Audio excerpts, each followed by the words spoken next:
Good evening everyone, good evening Goodyear, good evening Miguda, na habari kwa wale wote ambao wanatutazama kwa saizi popote mlipo. Tunawakaribisha katika mdahalo wa leo ama katika mazungumzo ya leo. Tunataka kuzungumza yaliyojiri na hata zile habari ambao zimepatiwa kipaumbele katika jukwaa la siasa zetu za Kenya. Miguda, habari ya jioni. Lakini niko salama kakangu, nimeshinda vyema. Jioni yangu iko vyema kabisa. Ni vile sasa huku leo kuna joto sana na tunavumilia. Kwani unavumilia joto? Hakuna, unajua wakati wa ukielekea usiku huwa tumezoea baridi. Sasa wakati unapata kama tumevaa sweta ama tuko na jaketi, na sasa unapata wakati huu hakuna ya kuvaa sweta ama jaketi. Unashangaa ni joto, na ni joto waje wakati wa usiku. Sasa kitu kama hiyo pahali tuko tumezoea joto usiku. Sasa ukiona joto usiku kama kwani leo nini mbaya? Kitu kama hiyo. Sasa nasema inabidi tuvumilie tu, tumetupata leo. Okay, na kuelewa. Kuna salamu hapo kwa Goodyear na kusalimia, sijui kama umeona. Siwezi ona, lakini ni vizuri umenieleza. Wacha tu hata mi nichukue muda huu kumsalimia Goodyear na pia kumkaribisha katika kipindi yetu. Na najua vile tunaendelea hivi tutaelewana tu vizuri, lakini ni mimi niseme ya kwamba pahali niko sijavuka popote. Kitu kama ikifanyika nitaweka wazi ya kwamba nimeenda, lakini niko pahali. Na vile pia unajua hii kipindi chetu Brother Benson, kwa unajua hii channel yetu, unajua kwamba sisi wale ambao tumechukua sides. Kwa mfano unapata kila mtu tuko non partisan. Sasa nadhani ile wakati nitavuka sitaonekana. Okay, sawa. Gibson Kona, nimekusikia. Ndajaribu ndachanganisha ndimi hapa, ndazungumza kwa Kiswahili vile vile Kiingereza, zote mbili. Mbona inakuchukua muda sana, labda ukisema kwamba utavuka, yani tangu ulete maneno kwamba wewe nyinyi kama watu wa ODM, unaona kama inakuchukua sana mara mingi, yani kutueleza kwamba bado hujavuka? Unaamini maneno ambayo unasema iaminiki, ama kwa nini unasema hivyo? Nasema hivyo kwa sababu kulingana na vile marafiki wetu walinijibu, ni kana kwamba hawakupata kunielewa vizuri. Unapata mtu kama wewe, Makobura, Joseph, vile walinipatia jawabu kana kwamba walinielewa kile nasema. Na unapata rafiki yetu Judith na rafiki yetu Gibson au Goodyear, na vile ni kama hawakuelewa kitu nilikuwa nimesema. Sasa hapo ndipo unapata kama ni vizuri waeleze. Unaweza kaa pale pamoja, lakini pengine wamechukulia vile walijibu, lakini si hivyo. Ni vizuri ya kwamba waelewe. Unapata sasa ni kama kwa mfano napata rafiki yetu anaweza kutafuta tu inbox akwambia kwamba kwani uliamu, kwani uko chama. Lakini pia ni uzuri juu unapata kuna zile mkutano na manufaa za chama ambaye mimi sijahudhuria na sijazipata. Sasa kuna haja watu wajue kwamba ni kwa chama, lakini sichangii chochote na sipati faida chochote kwa chama. Sasa ni vizuri wajue kwamba wazi ilikuwa tu mazungumzo, na wewe nilikueleza kwamba mazungumzo, but wakati tumechukua mwenendo tutaweka wazi pia mambo itakuwa hivyo. Lakini kwa sasa ni vizuri waelewa kwamba mimi bado ni mwananchi yako huru, na kitambulisho changu hata kura changu kiko huru, na niko open for any signing. Asante sana. Unajua wewe ni mwanasheria na pia unaelewa sheria, kwa sababu unasipata mara mingi huwa ikifika pali ambalo tunataka kutegua jambo ama tunataka kujua mengi kuhusu sheria, unapata kwamba tunahitaji ushauri wako ama unatusaidia kwa kueleza vipengee mbalimbali vya sheria ama za katiba zetu za Kenya, niseme hivyo. Na katika hiyo katiba ambao we unatusaidia kutengua maneno, unajua pia inakupatia uhuru we kujiunga na chama chochote ama pia kuwa na uhuru wa kuongea. Unaona, na inalingana tu na wewe mwenyewe kama binafsi, utakuwa unaangalia kwamba mimi kama kiongozi labda wapi naona kwamba mawazo langu na fikra zangu hizo vitu zipo katika, ukiangalia katika vyama ambazo sisi tunazo katika nchi zetu, hizi vyama za siasa, na uko huru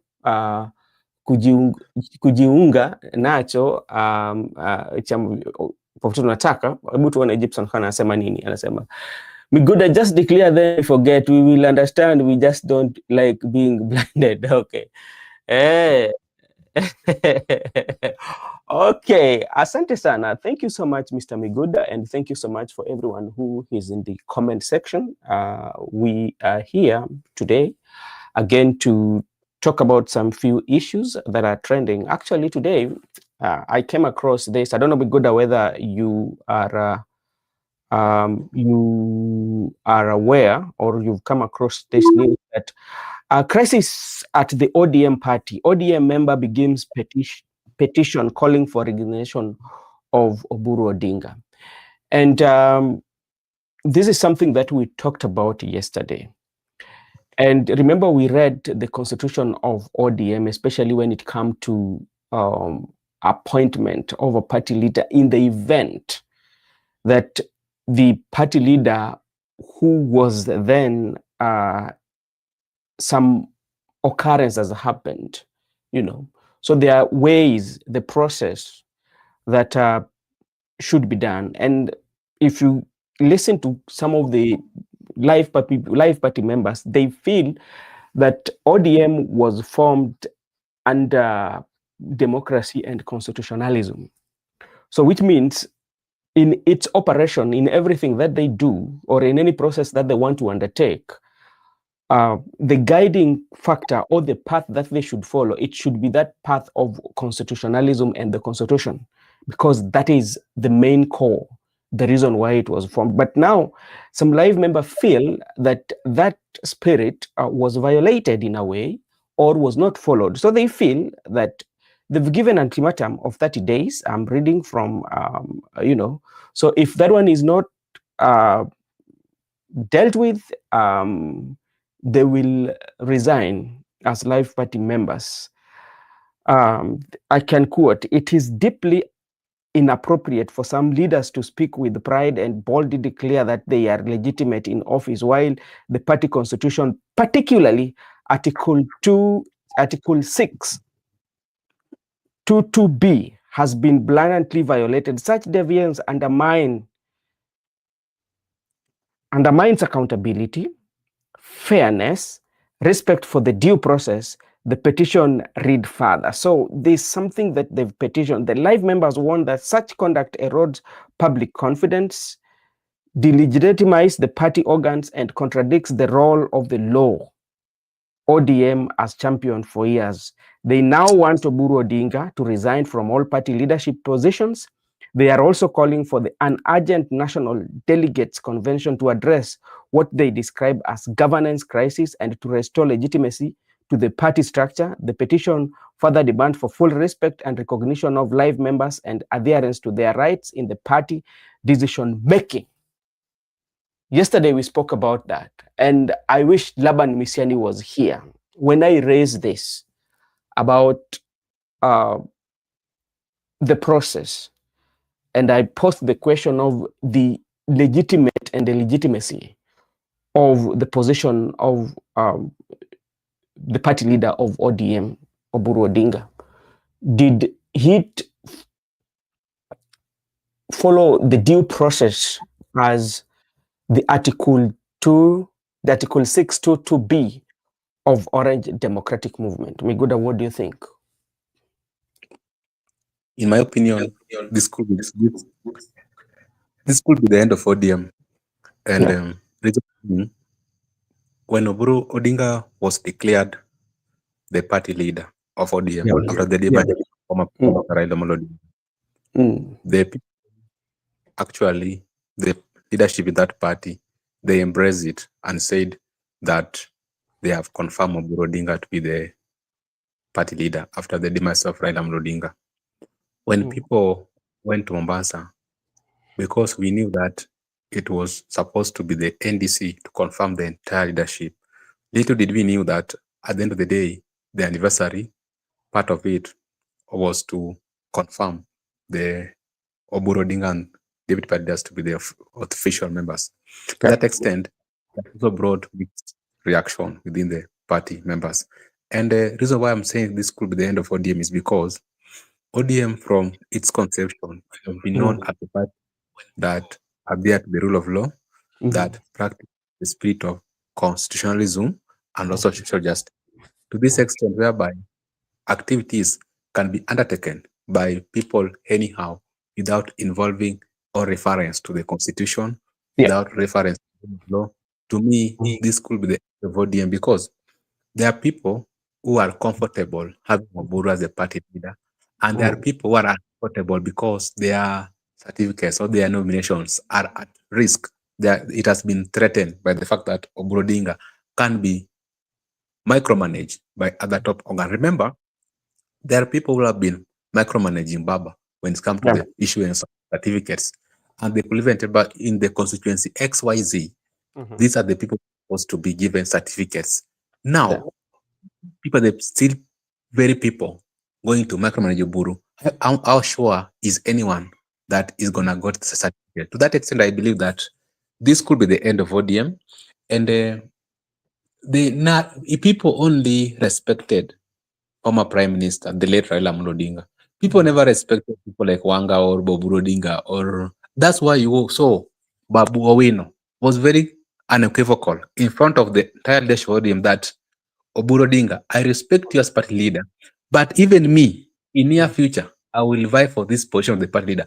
Do you think Babu could dare tell Raila that one in front of Raila when Raila could be alive? No, Babu could not even dare tell Raila that. But now, because there's no Raila, he can dare to tell Oburu. To me, that could be the end of ODM because now people will be like, no, if you can't listen to me, I can't listen to you. If you can't take my views into consideration, I can't take your views into consideration because each and every person will have a view.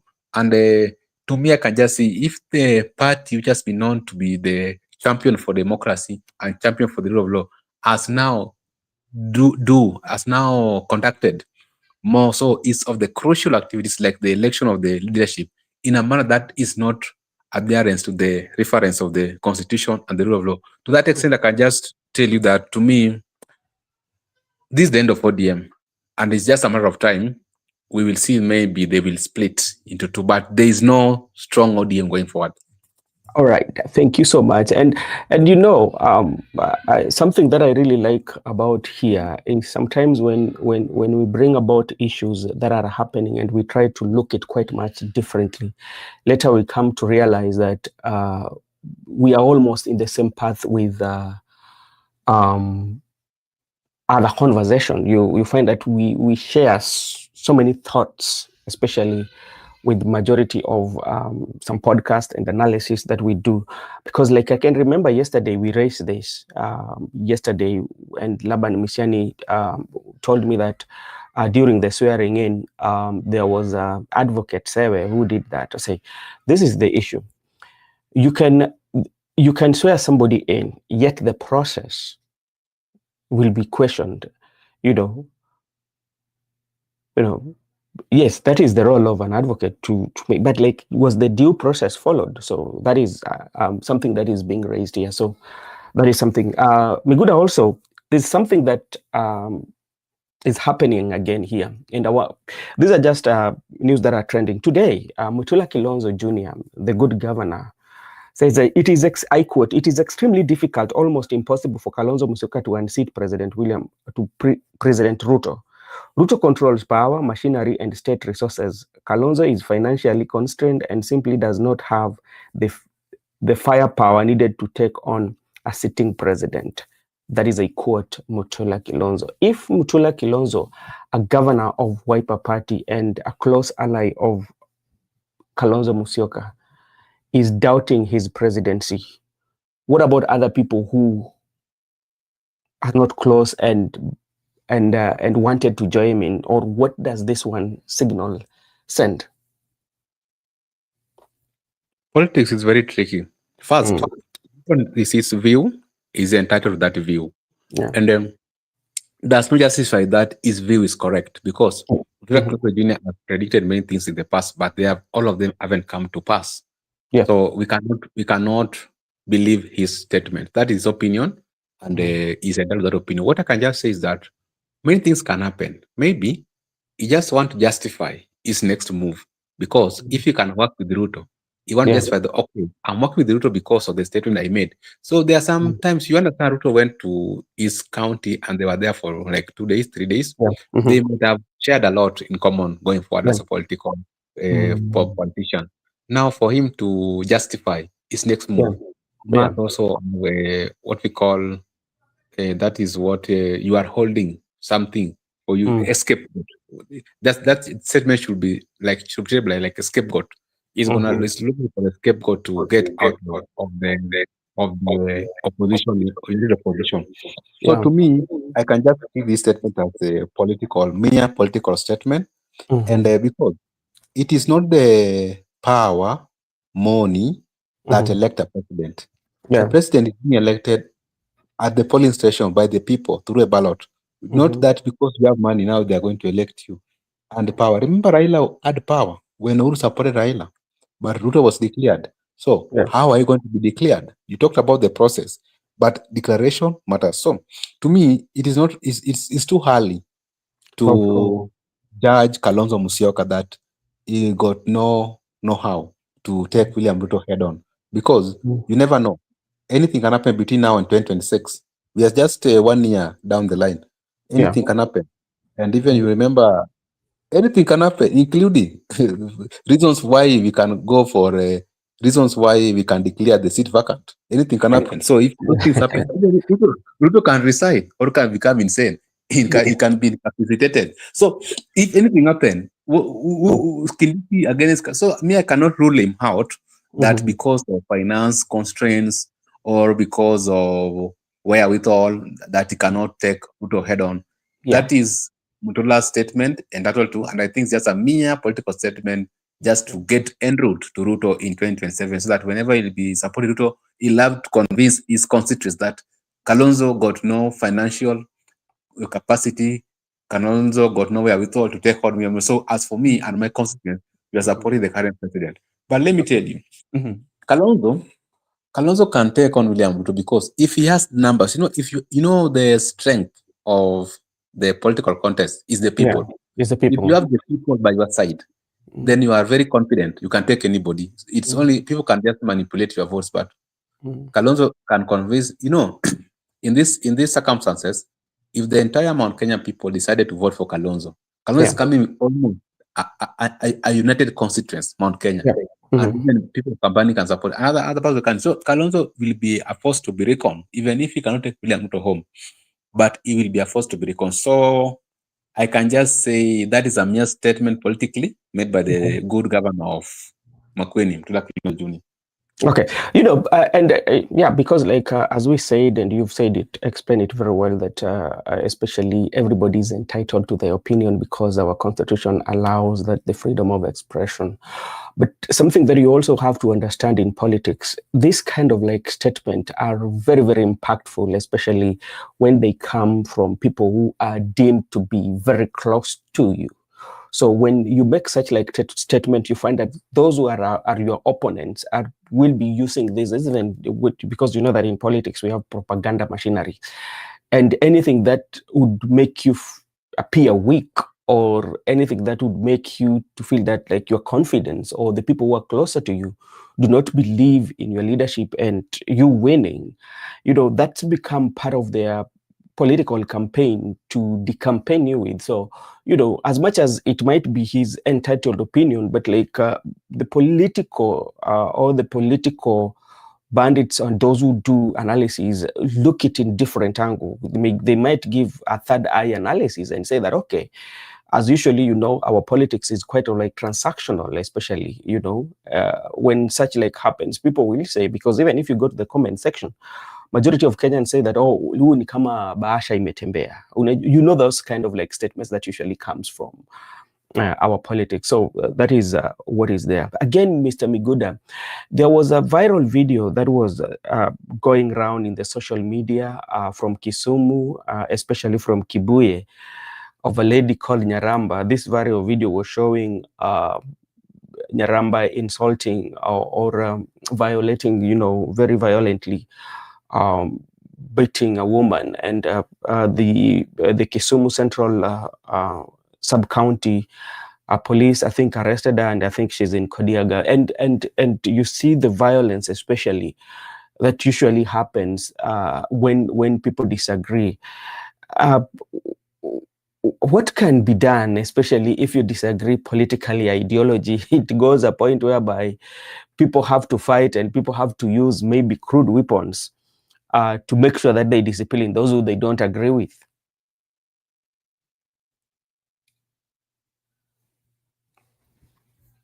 Hello, Miguda, can you hear me?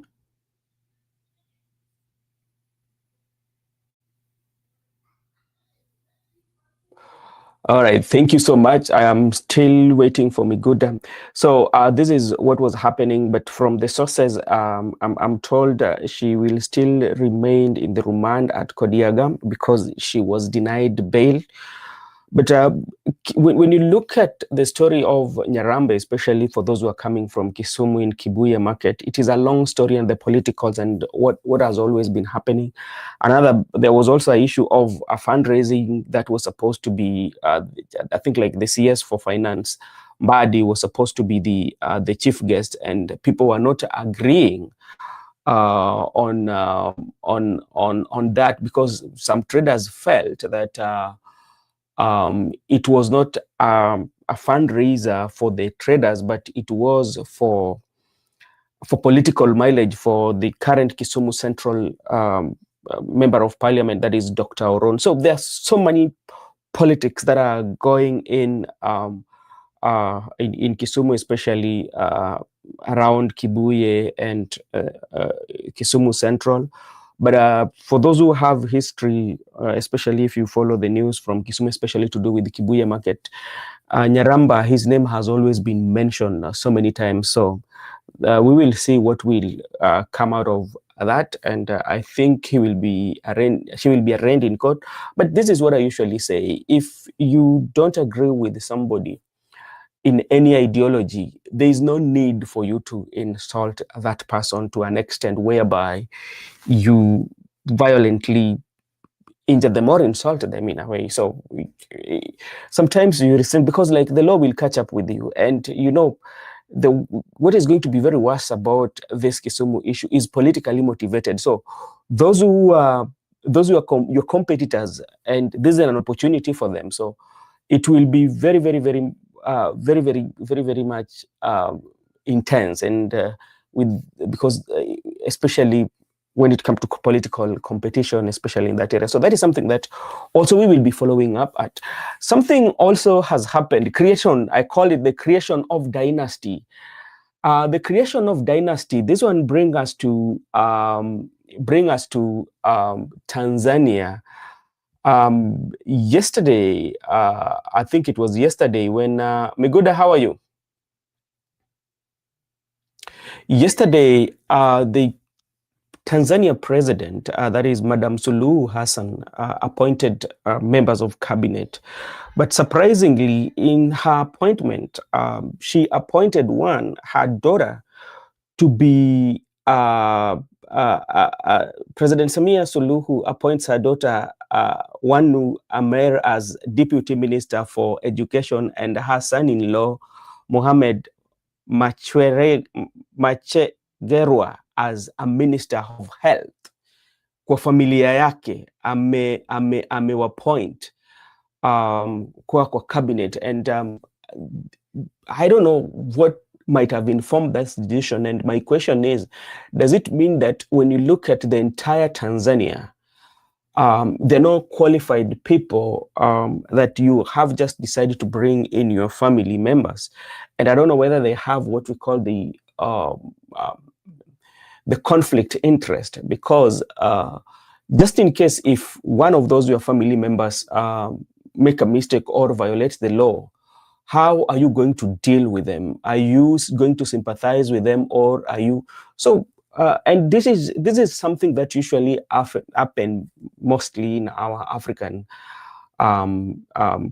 contemporary political world, whereby the politicians, especially those that are in power, tend to appoint or tend to give positions to their immediate family members. The other day, we were talking about a president who has been ruling an African country for one of the African country. We talked about here the other day. Hey, Hillary Koech, habari gani? Thank you so much for joining. Wamunyoro is finished. Okay, that's okay. Here we say your opinion counts, and the battle is drawn. We are going to see from next week. We are going to see who is going to win, and that is the only statistics that we are waiting, and we will see.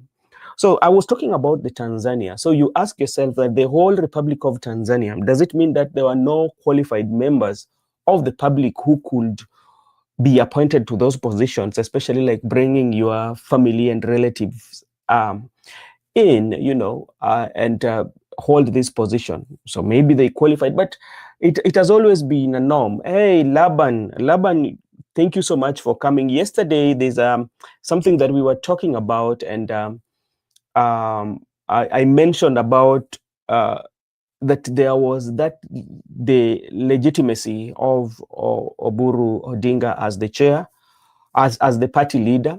And today we just say that the life members of ODM have sent petition questioning the process that Oburu was appointed. And they want national delegate conference so that they can go and talk about that. And they've given an ultimatum of 30 days, my brother. I don't know what you are saying about that. Migoda, how are you doing? I'm good, bro. I'm back. Okay, thank you so much for coming back. I just spoke about the issue of Nyaramba. If you are following or you are updated about a videos that is going viral, especially in the internet or at Kisumu, especially Kibuye market, of one lady insulting other women, violently. And from the sources, the police in Kisumu Central Sub-County arrested her earlier in the day, and she was also denied bail, so she will stay at I think Kodiaga prison as she waits for the hearing. At Brother Ben, democracy that Baba left is not for Tanzania. Kindly let Tanzania be a monarch. Yes, thank you. Yes, they are still in the process of realizing how democracy works, especially in Tanzania. But when it comes to appointing family members into position, it's not only in Tanzania. We've always seen it in even our country. There are those who are very, very close to these positions, whether you are in, you come to the governor and all that, they tend to make sure that the people who are given positions are the immediate or the cross relatives. So that is also what is happening in Tanzania. So yes, Miguda, maybe if you can mention something about the Tanzania president, Honorable High Excellency Suluhu Samia appointing the daughter and the son-in-law to the cabinet. It's worsening day and day.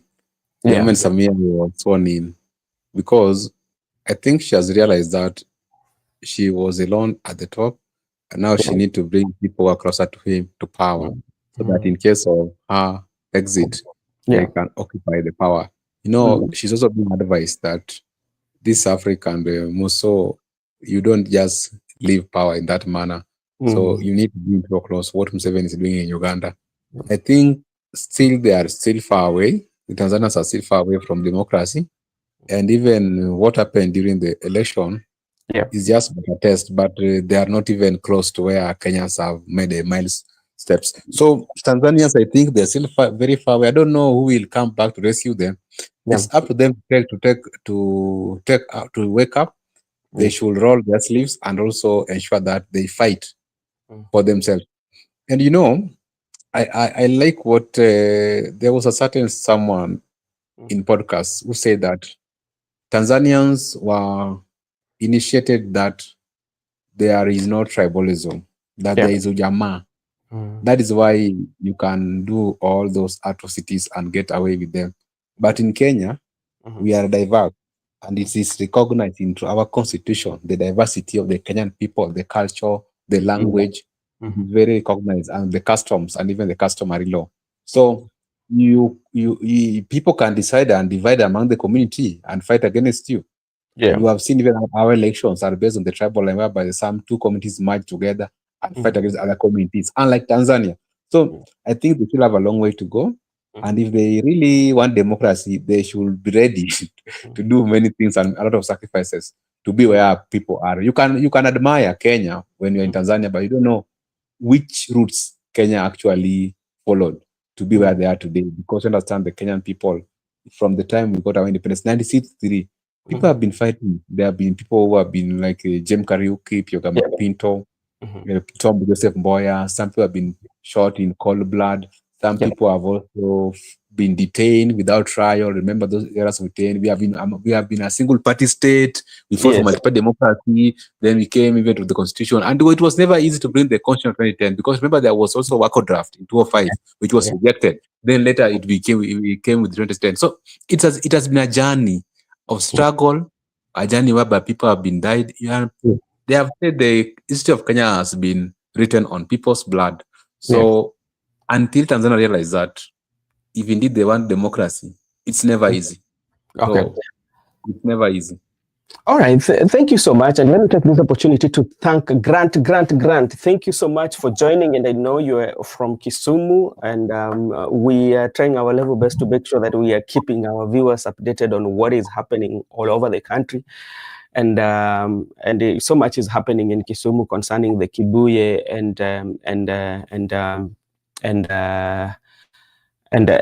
Nyaramba, and the fundraising was supposed to be taking place that is taking a political side. Brother Ben, Mbeere, the game of employing relatives is normal in certain parts of the world and is not a big deal. It is a safeguard. Yes, it is true. And I can remember even the first time that the president for United States, that is Donald Trump, his first time he came into the office.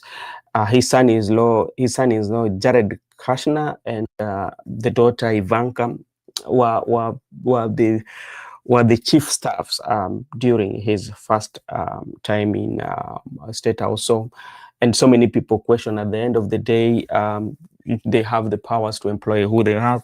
So it is a norm. I agree with you 100%. Good, I don't know. Also, there's something that I came across, and this is Obina. When Obina show I was watching, and then Obina was talking about. Remember the day that he hosted Rigathi Gachagua, and how that interview went viral. So today, like he was opening up about some of the calls that he got, and he said that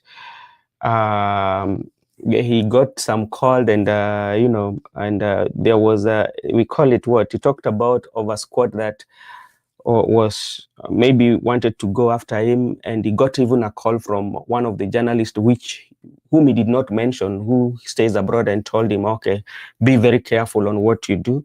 But at the end of the story, he said that the president, president said that, okay, leave that guy alone. And he said that information of leave that guy, when the president was saying this, came from somebody who is insider that say that. So it tells you actually how there's some of the things that do happen without maybe the president knowing. The people who are managing the president, you do something, or the people who are managing the leaders, you do something that at the end of the day will taint your boss, not in the right way. So from him, he said that if the president could have not intervened, maybe what could have been, it could be a different story. Yeah, I agree with you that there's a problem. Yeah. There are people who are managing the leader.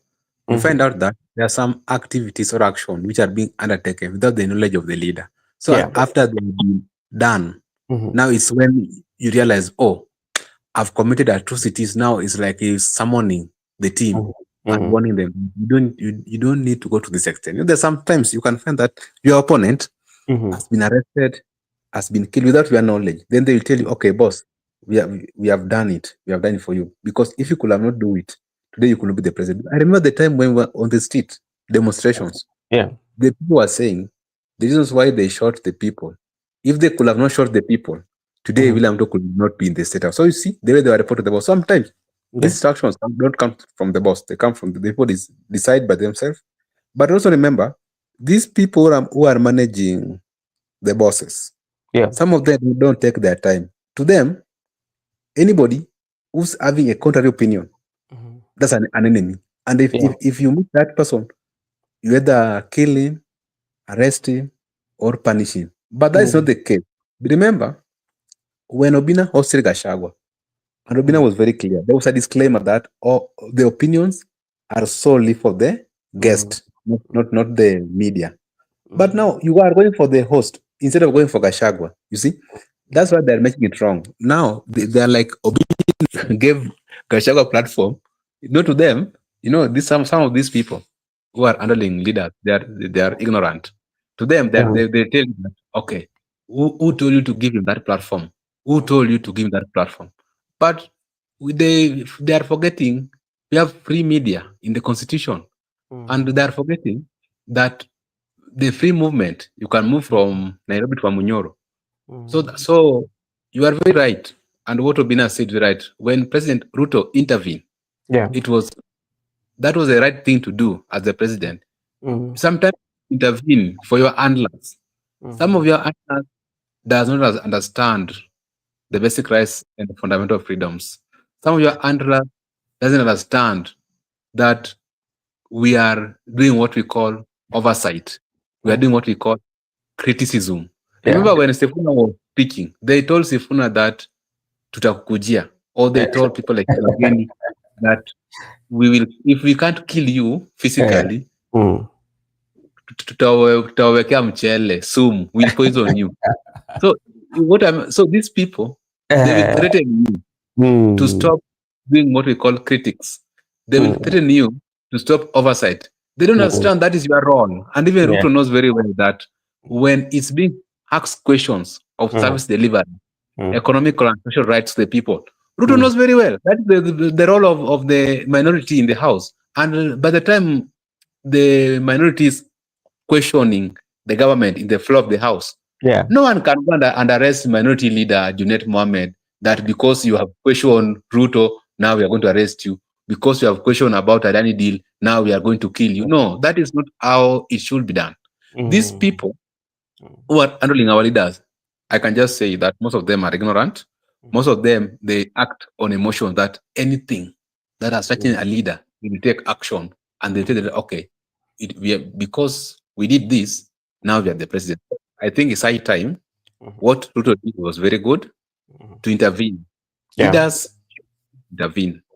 And remember, these people are not enemies. You perceive to be enemies. These people are buddies.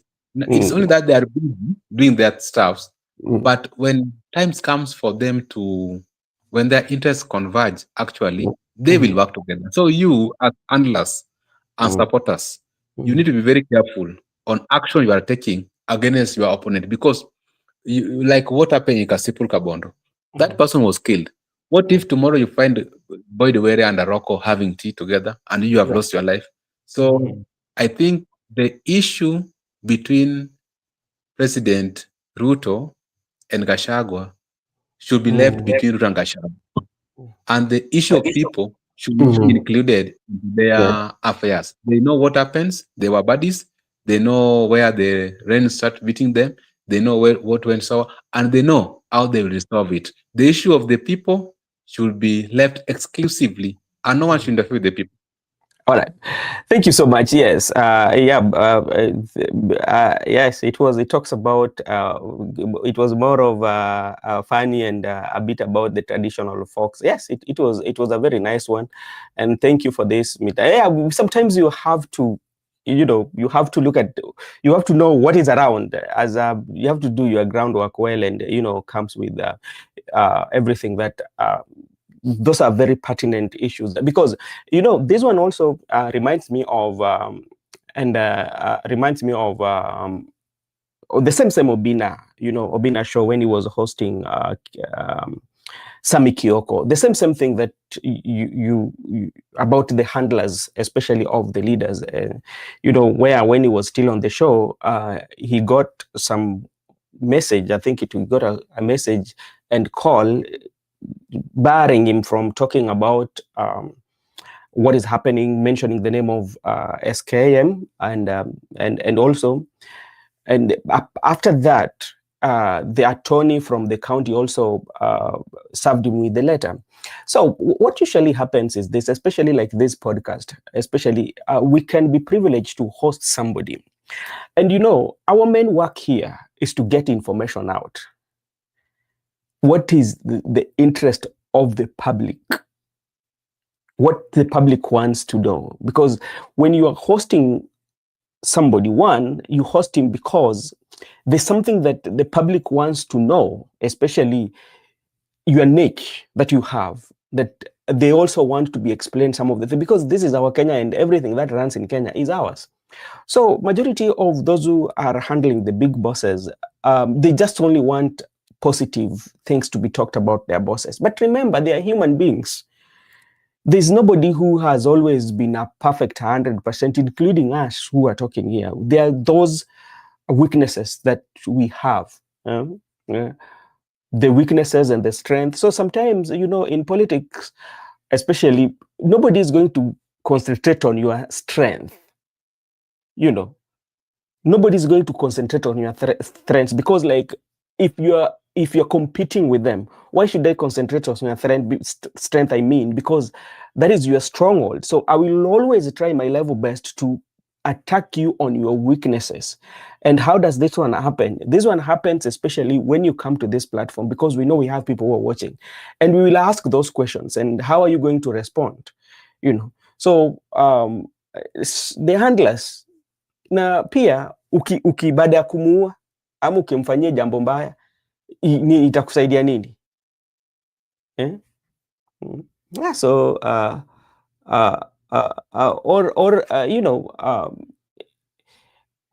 don't know, it is something that a conversation that should be ongoing, especially because remember also these podcasts, these are for accountability and transparency purposes. If you look at parliament, some of parliament we have today, Mr. Miguda, is one of the worst parliament, especially when you talk about the parliamentary democracy. They've not done much, especially as compared to other parliaments that we've had. You cannot compare it to the parliament where Marende was.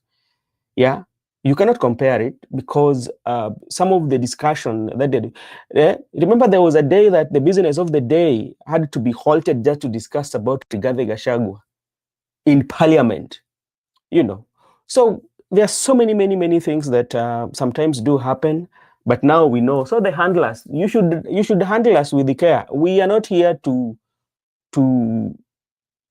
kind of like bring you down, but we are here to get the information that everybody wants to listen to. So even if you are handling your bosses, please let them handle them well. For that, we give President kudos for doing that, for coming in and say that, okay, let him do what he does. He alifanya ziliisha. So Mr. President, hapo naye tunakupatia 10/10 kwa kukuja kulingana na ile ya Obina. So hapo tunampatia kongole. Asante sana Mr. President kwa kusave Obina, si ndio Miguda? Hapo nimesema it is good Mr. Ruto intervene. Yeah. That's how it should be. And I know there's a time I said here that because we know what happened on Albert Ojwang death, And we said maybe the suspect, the chief suspect, could have not decided to do things on his way because he's the boss there, without the consent of the president. Now the president was caught unaware that really to this extent, and that's why things went south. So many things have happened without the consent of the president, but there are some also people saying he was aware. But like this case of Obina, I just cited the case of Ojwang because you know the way it was handled. The big man in the office decided to do 1, 2, 3. I remember the president was not aware, and they ended up having Ojwang as dead. Now, when the president came to intervene in the case of Obina, it is proper to do so because you find some people writing for you SMS that tutakuua, tutakushika. Who is he to take your life? Because you have just, to them, there's a problem. That's what I'm telling you. The handlers are having a problem because they just want you to be positive to the boss. But do not critique or do not oversight. And remember, even the oversight issue is not about the boss. We oversight the government. We don't oversight Ruto. We oversight the entire government. How are you operating? But to them, when we talked about the issue of SHA, roads, they will think that we are attacking Ruto. No, it is the entire government which have a mandate to ensure that the service delivery reach the people, the economic consumption rise reach the people. Not to them. Those handlers, they think it is Ruto. When you write something, even if you type something on X, they think you are referring to Ruto. They don't know. Oversight is not limited to parliament. Oversight is beyond what we are doing, and even that's why in this podcast we are doing oversight. And no one has even go and attempt to arrest Ruto because it's not working. So they should understand. So this issue, when the president came and intervened, and now Obina is doing his podcast without any fear. That's how we should live as Kenyan people. And remember also. And he's taking care of his children. Remember, Obina has children. So if you could have killed Obina now, who could be taking care of people like Lola? Lola and who? It's Lola, Ada, Brianna, and the big boss. Liron, yes. Who could be taking care of those kids? And they're young. Look at their age. So watch is vitisho now. Watch our. They should not allow Kenyans to be orphans by force, whereby you are forcing young kids to be orphans, and Obina is doing a great job, take care of them. Even you cannot take care of them.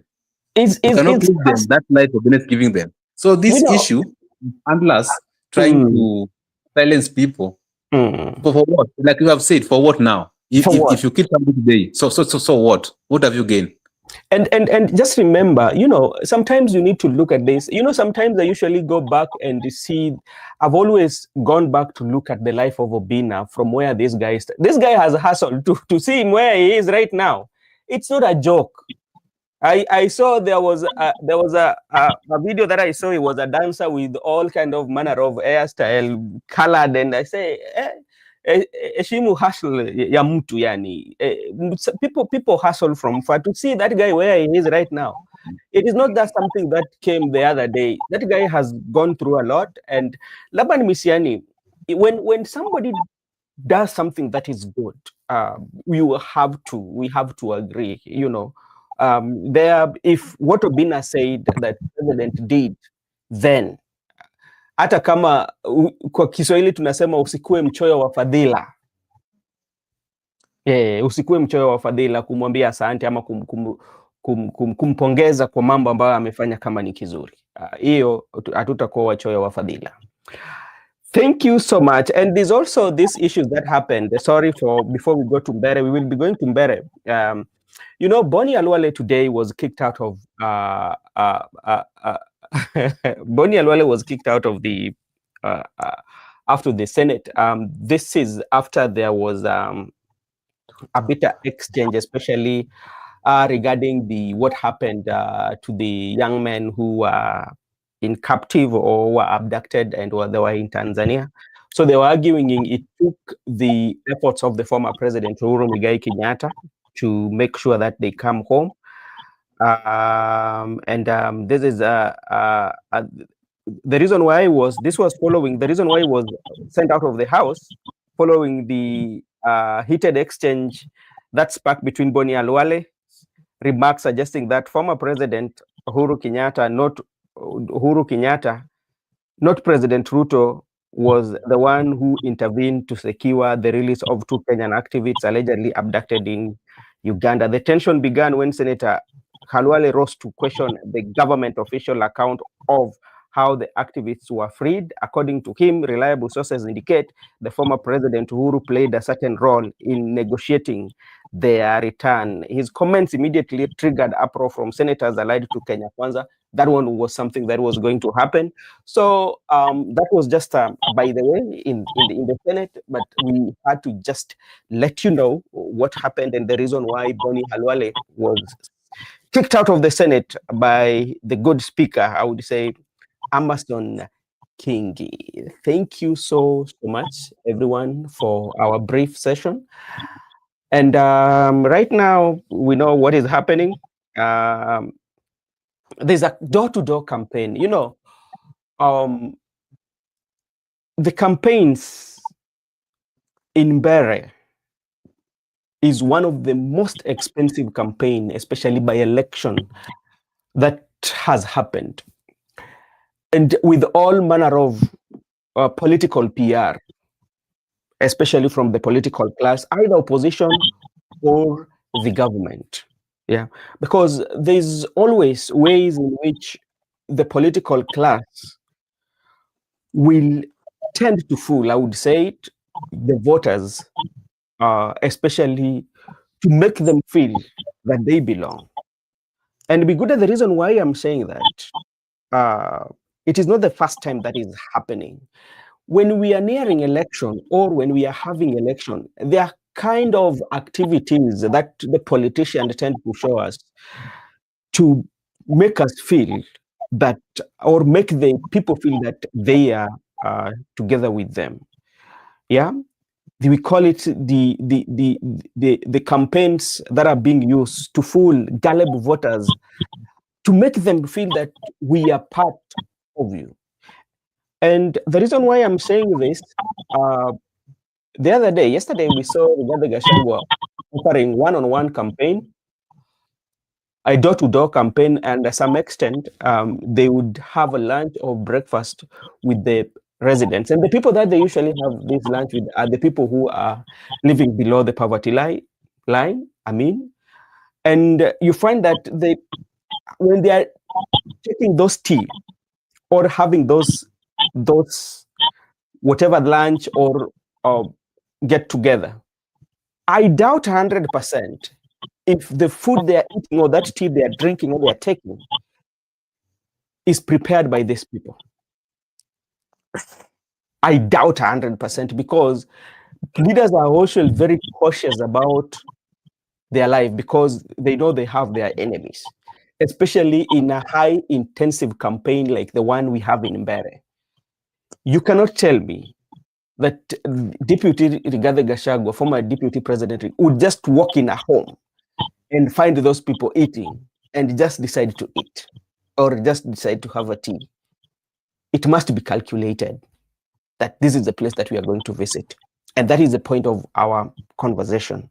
And also we saw Deputy President Kithure Kindiki also visited some family members. They were having tea and enjoying and dancing and say that we are telling you that we are together. But does that one change their lives?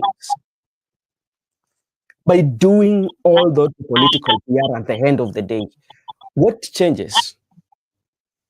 Do they get good services? Do they get those roads? Do they get accessibility to good health care? So that is what we are going to talk about, Mr. Miguda. What is your take on that? First, let me concur with you by saying it is true. The foods which they were consuming actually were not prepared by those people. I remember when sometimes Raila used to come to our place, they usually send chefs in prayer and food and even the utensils, the plates. So they come in prayer they prepare the food, then the people who also will serve them later. So someone like Gachagua was very cautious in this high intensive campaign in Mbeere North. I think he knew that on the stops at the stop X, we are going to have our tea.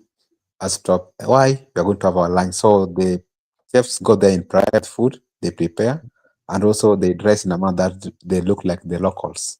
And even remember, even in the walk, you'll see the security are a bit maybe a distance away from him. But if you zoom keenly, you'll find there are some people very far who are also following. So you cannot even attack him. You might think that he's just alone, but he's never alone. He's having a very good security following him. So I think some can be said to be for a PR show, but also remember what can justify that it was a door-to-door campaign is because you find out that those homes, we can't say that those homes were now imported from somewhere to Mbeere. Those homes have been built in Mbeere. They belong to Mbeere people. Those roads those roads are in Mbeere, and the people also, you saw him at the garage, you saw him also at the hotel where he was meet people, and some people also passing by Probox, the transportation, who was singing one time. I just want to say, it must be supplemented to look good, but all in all, it is a door-to-door campaign. I remember also he's spending the night there, so you don't know what he's doing at night. How many meetings is he holding at night? The meetings which are not being streamed socially, social media, live. And I remember even today, Kindiki went there, and also he said that he's going to come until 28th. So it means they have received intells that actually Gachagua is doing a lot of meetings at night and is waking up for the door-to-door campaign. Then during the noontime, he's going to meet people into what we call rallies. I can just say, to conclude, it is very important to do door-to-door campaign, because when you're doing door-to-door campaign, in my view, first, there's that connection. By as a leader, right now there's a disconnect between the leaders and the people in this country. But go down to that humble direction whereby you meet people door to door. There's that connection. You are being connected to your people, and also, as you are being connected to your people, there's what you call trust. You build trust because of the deficit trust we have right now. You're gonna build trust between the people as you connect, and remember, this is one of the highly contested by-election in the east of the country, because for that reason, you must ensure that you mobilize for a larger voter turnout. If you meet people one-on-one or door-to-door, you are going to influence them to turn out in large numbers, because they will say, if you can come down to our doorstep, me going to polling station will not take me. I will go to polling station because it looks serious. So if there's a larger voter turnout, it's going to reflect two things. One, it's going to reflect that the people must come out in large number to elect a new government in 2027. Number two, it will reflect that if the only route to send Kasongo home is through the ballot by turning out in large number, what happened at? And also remember, as you do door-to-door campaign, you are getting instant feedback. Like we have said, the antlers are the wrong people most of the time, even though leaders are also wrong, are also evil, but the evil people are the antlers. Antlers might misinform you. They might give you wrong feedbacks that, okay, these people are out there. So if you go door to door by yourself, you are going to get the instant feedback from the voter direct. And what I will tell you, as for me, I was pro UDA, but because you have come, I'm now going to. And someone said, when you are here, the UDA people are giving us 100, 1,000 bob each people, but you people, you are giving us 500. So if you can ask more, because you understand, Kindiki said, as he is there today in Mbeere, is going to increase the rate, whereby the rate might increase from the usual one. So I think it's very important. That is the essence of door-to-door campaign. Okay. Miguda, I agree with you on everything that you say about the door-to-door campaign, because you talk about of connectivity, getting the immediate feedback, which is okay. But where I tend to have a departure is how they accompany it with a PR. Remember, even when the president was campaigning in 2022, there was a time they would wanaweza kula mahindi kwa barabara, yani wameenda kwa ule mama ambaye anachoma mahindi, unaona, anachukua wanakula, unaona, na unapata kwamba ni ile kuambia yule mpiga kura kwamba sisi tuko sawa kimaisha. Unaona, tuko katika sehemu moja live, tuseme kwamba zile mateso ambao wewe unapitia katika hata hii biashara yako, mimi niko ndani, ndio maana nimekuja kukula na wewe, ile tu. Lakini kwa ukweli ni ile kuchukua udhaifu wa wapiga kura na kuitumia ili wapate kura, lakini si ya kuleta mabadiliko katika maisha yao. Just on it is okay to have that, but to an extent where mnaweza hata kula sijui nini ila tu upate kura, lakini baada ya kupata kura kuna mabadiliko ambayo tutaona. Okay, that is that. You've spoken about the intents of this campaign, and if you look at the money that has been used, the other day I told Joseph here, I saw that there was somebody who was going to an extent of giving the mothers there sukuma, nyanya kamoja na ya nini kukaanga, just only to get the votes. You see that kind of like campaign, that those are short-lived campaigns, you know, instead of somebody who is campaigning and telling them, okay, this is what we are going to do so that you can keep on getting this skuma and nyanya. Maybe in agriculture, this is what we are going to put in place, rather than giving them. Because at the end of the day, hiyo ni kitu watakula siku moja, then imeisha. What next? What are you living with them? So it also point out that the campaigns that we have, or the campaigns that we are doing, they're not issues oriented. One is about the political score, especially on what is happening to Mbeere North. What has taken the center stage is, one, the political score and the political future. How is my future? How will me find a way of proving, especially for the Kindiki? You said that he's been there, he was also offering that. Because like there's one thing that Kindiki has to prove.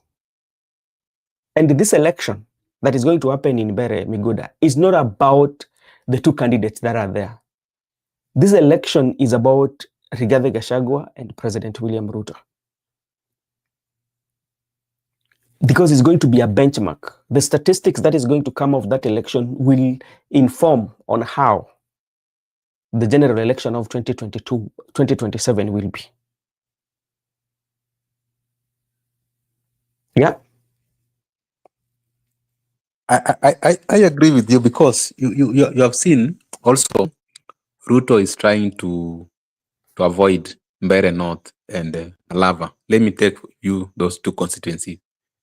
Ruto is trying to avoid them because in case Gachagua wins or the Panyako wins in Malava, he will not be blamed. He will say, okay, they were contesting. In Malava, he has stationed Farouk Kibet. Yes. And in Mbeere, now it is Kindiki. He will say, okay, they were competing against Farouk and Kindiki. And even if he wins, he will say, kama Farouk aliwashinda huko Malava na Kindiki kamshinda huko Mbeere, atawezana na mimi. So what's happening here is that Kindiki also want to prove a point to Ruto that actually I can influence the voter turnout of the people of Mount Kenya. And I was listening to Kindiki keenly, saying that sisi watu wa Mount Kenya East, sisi watu wa Embu, sisi watu wa Mbeere, there are some visitors who have come to this. So Gachagua is a visitor. There are some visitors who have come to our region today to give us direction. And Kindiki also said that because a visitor said he will be there up to Monday, Kindiki now has extended that he will be there until 28 after the election, 27 after the election. And let me tell you this, and I've realized it. Even now, Farouk Kibet has camped in Malava until 27. But Malava and Mbeere is going to be very difficult because Kindiki also said that he's going to increase the rate, because I think they were being given 500. Now from 500, they're going to be given 1,000 because it's there. There are things which are going to happen. Number one, there's a lot of money being spent in those two constituencies. Yeah. Number two, the state is having interest, and they have also come with the state machineries. Yeah. And remember, during that period, I don't know what will happen, but I know for sure that there's going to be a lot. The security is going to be intensified, and there must be an attempt to rig those elections. That one I can take for sure, because they will try by all means to rig those elections. And that's why you saw Farouk there and Kindiki here. But Ruto is someone who is very cunning. Ruto might not be in the vicinity, but actually is there. He don't like to be blamed, so he can hide behind Kindiki. He can hide behind Farouk. Remember the last time we went for demonstrations, what happened in Mount Kenya? When the people were on the street, you know what happened? That gang leader was used. When the people went for the street, they went and loot the Mount Kenyans' properties. Then they realized that they are losing their properties. Now they call off those strikes. Remember, the gang leader was used by the state to do those things, banning of the police post, looting Mount Kenyans' properties. To that extent, I can tell you that me from what I'm likely to predict is that already the plot, the state has a plot to ensure that they are going to work out those elections. But right now, that plot is not disclosed. It will only be realized after election. So it's high time for the people. And also regarding Gachagua is so having a certain, I saw him with a certain strategy, because it was like the youth should go in the morning to vote first, then they retreat back to allow old men and women, then they come back to protect their votes during the counting and also declaration. So from that, I can just tell you that in Mbeere and Malava, the state is having interest. It's gonna be a tooth-to-tooth fight. Yeah, and the reason being, all this is happening in this nomination, by elections that are happening. It is culminating to 2027. This is the book, or this is going to be the measure on how the 2027 will be, because we've always said here that in 2027, and let me take this opportunity to welcome those who are watching us. If you are watching us here for the very first time, this is Brother Benson. You can subscribe so that when we go live, the YouTube will notify you, so you can be part of the conversation. You can as well share your view on the comment section on Mbeere North by-election, that both the leaders have intensified door-to-door campaigns. Hey, Makobura. Hey, good evening.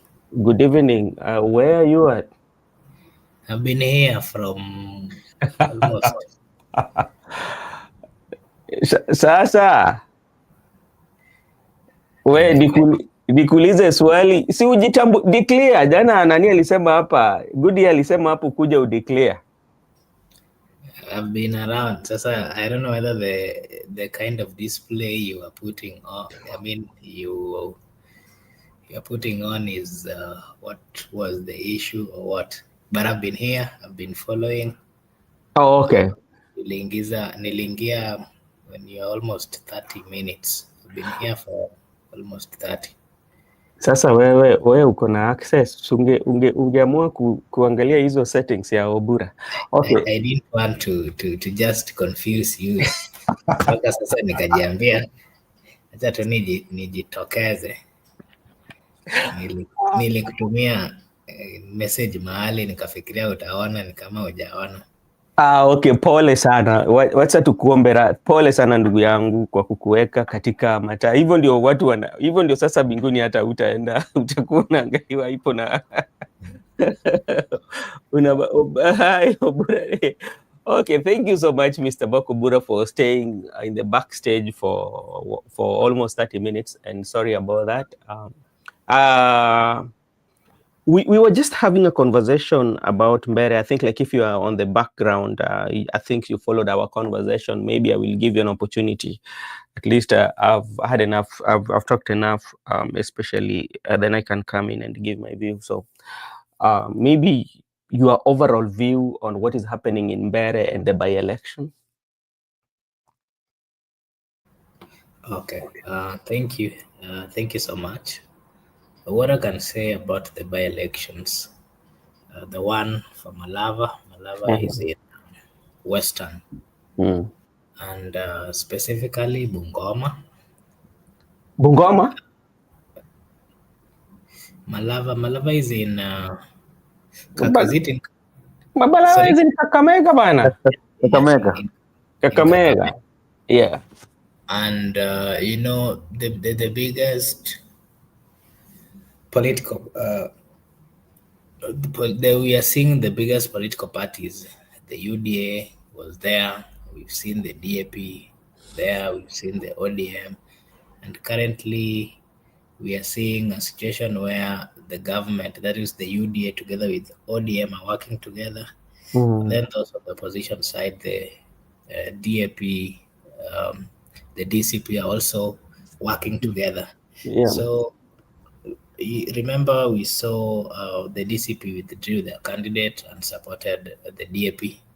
And we are seeing similar thing on the side of the government. If you go to Mbeere, we are also seeing similar situations where the political parties that are on the opposition side are also coming together to support one candidate, while those that are supporting the government on the side of the government are also joining hands with ODM and those that they speak one language with. All this tells you or partly clarifies the kind of political fights that we're going to see in 2027. Yep. And political realignments. We are seeing a situation where those in government are working closely with those who are supporting them. That is why we've seen ODM working closely with the UDA and trying to come up with a formula of supporting one candidate. Similarly, on the opposition side, this is a way, of course, of trying to build their political background. And it is also a political test where those in government would be tested whether they're truly working or delivering for the people of Kenya, while those on the opposition side are also being tested whether, those things that they are pointing out are true or not. So the by-elections are simply going to give us a clear reflection, and they are partly going to tell us of what we are supposed to expect in the coming general election. Remember, we've seen situations where political parties are consistently campaigning. We've seen new opposition leaders. We've seen Gachagua, who is coming out the limelight for the first time as party leader. The other day was in government and is trying to play, politics of the opposition. So we are just doing an analysis of whether him coming to the position is gonna, he's coming with an impact, and is he really convincing the people? So if they manage, the united opposition, if they manage to win certain seats, then it will partly tell us that the oppositions are trying to convince or are pointing out all those things or the inabilities of the government. So it is, to me, I can simply say that it is a test that is going to give us a clear clarification of what really the ground is saying, whether the ground is remember there's a conversation of 1 term and 2 term. And if you can see a good friend, Laban Misiani, he continues. It doesn't take more than a minute before he writes something that is a 2 term, and he gives you reasons why. And we're also seeing other friends coming out to say 1 term. So we will get to understand through these by-elections whether this 2 term thing is accepted on the ground or whether the 1 term thing is accepted on the ground. But again, it will clearly gives a clarification on where the country stands. Remember, when the opposition wins in these by-elections, it might reflect the thinking of the people, the thinking of the ground, whether they're satisfied with the government in power or not. Yep. So that is what I can say. And to maybe specifically give specific observations, I can see Malava, I'm seeing a united opposition candidate coming out to be strong enough. If you go to Mbeere, we're also seeing serious conflict between. Remember the Mbeere one. The Mbeere one is is the constituency where the former AG, that is Justin Muturi, is coming from, and again it's the same constituency where the current cabinet secretary was appointed, that is Mr. Aruku. So there it is not, whoever is going to win that particular seat and with the more interest, I think that should be one of the political battleground for the opposition and the government. Because if the opposition manages to win that particular constituency, then I can clearly say that the government side or the president's side is not going to find it easy in those areas. But if the UDA or the government side wins, then it will be a clarification still that the president is still accepted in that part of the region and that the people are happy with how he's running the country. All right.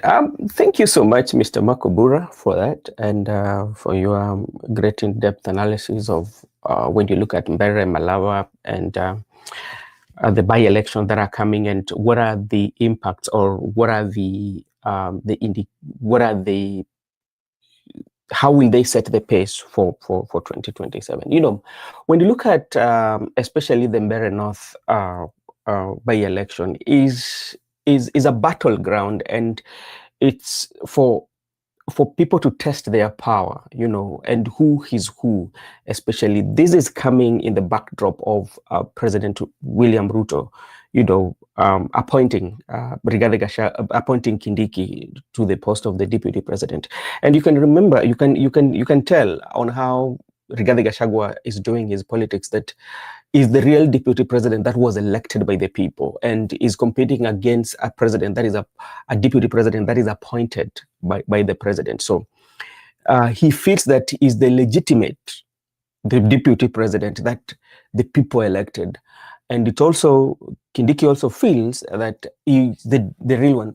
But there are so many intrigues that are in it towards 2027 that people have to deliver, especially for those who are for government. They're deliverables that you have to deliver this seat, especially for President William Ruto. If you deliver this seat, what will happen is that it boosts your chances, especially for Kithure Kindiki, to be the deputy president. Because remember, the other day, Cherargei was talking about the two positions that is non-negotiable, especially when they're doing coalition as a Kenya Kwanza. That is the office of the deputy president and the president. So the rest, especially like even the ODM, they will be given the chairship of the village elders, as per what the Cherargei was saying, And if you look at critically in our Kenyan politics, I usually say this: the positions that you are given, especially for Kindiki, who does not have a party, the position you're given it's usually rewarded on what you are bringing. Yeah? Because even when Rigathi Gachagua was impeached, Ruto had so many options of leaders to be the deputy president, to replace Rigathi Gachagua. But he would not go for those. One, because he was looking at it this way. The votes that are behind, or the votes that would be behind Kithure Kindiki, bearing in mind that the deputy president came from Central Kenya, and I have to give something from Central Kenya, and also the politics of the East and the West. Remember, somebody said that the issues that the people of West are going through is not the same as people of East. Like, he doesn't understand the issue of the East. Yeah? Yeah? And if by any chance Kindiki wins this one will give President a surety that I'm having the East with me. And that one will make even easier for his arithmetic for 2027. Again, there's also Ruku himself. Ruku also has to prove a point. And we know how that seat came to be vacant. Yeah. Remember, Ruku was a DP candidate and was a very close ally of Muturi. But the very moment that President and Muturi disagreed, and what did the president has to do? Immediately after firing, or after disagreement, he picked somebody who is very close to Muturi to put him there so that it can remain vacant. One, he was proving to Muturi that how he can deal with you politically, you know. And now what is taking place here is a battle for Muturi again. If Muturi wins this seat, then it will be a win for him against president. So that's why they have to try their level best to win this. And if Muturi loses, then which means that now president amekushinda. Alichukua rafiki yako akapatiana kazi kabaki vacant, wakaleta mtu tena akashindwa, which means you do not have that influence, you know.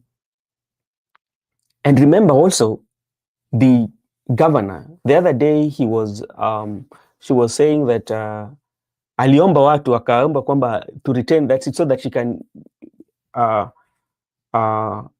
maintain the UDA chairmanship. So there are so many deliverables. All these leaders, they are having political pressures. And look at the kind of the money that is being in that by-election alone. It's a lot of money. It tells you that that win for either of them, the united opposition and the government, will be an energy that will take them to 2027. And will make them now say, okay, now the alignments, you know, realignments and the realignments, even for those who are allied to the president on that constituency of the UDA, if they win, they will have hope that, okay, we are in the right place. If they lose that seat, they will have to start thinking otherwise, no, we are not on the right path. So there's so much that is going to go on. Yeah, that is what I think. Hey, Mabella, where are you at?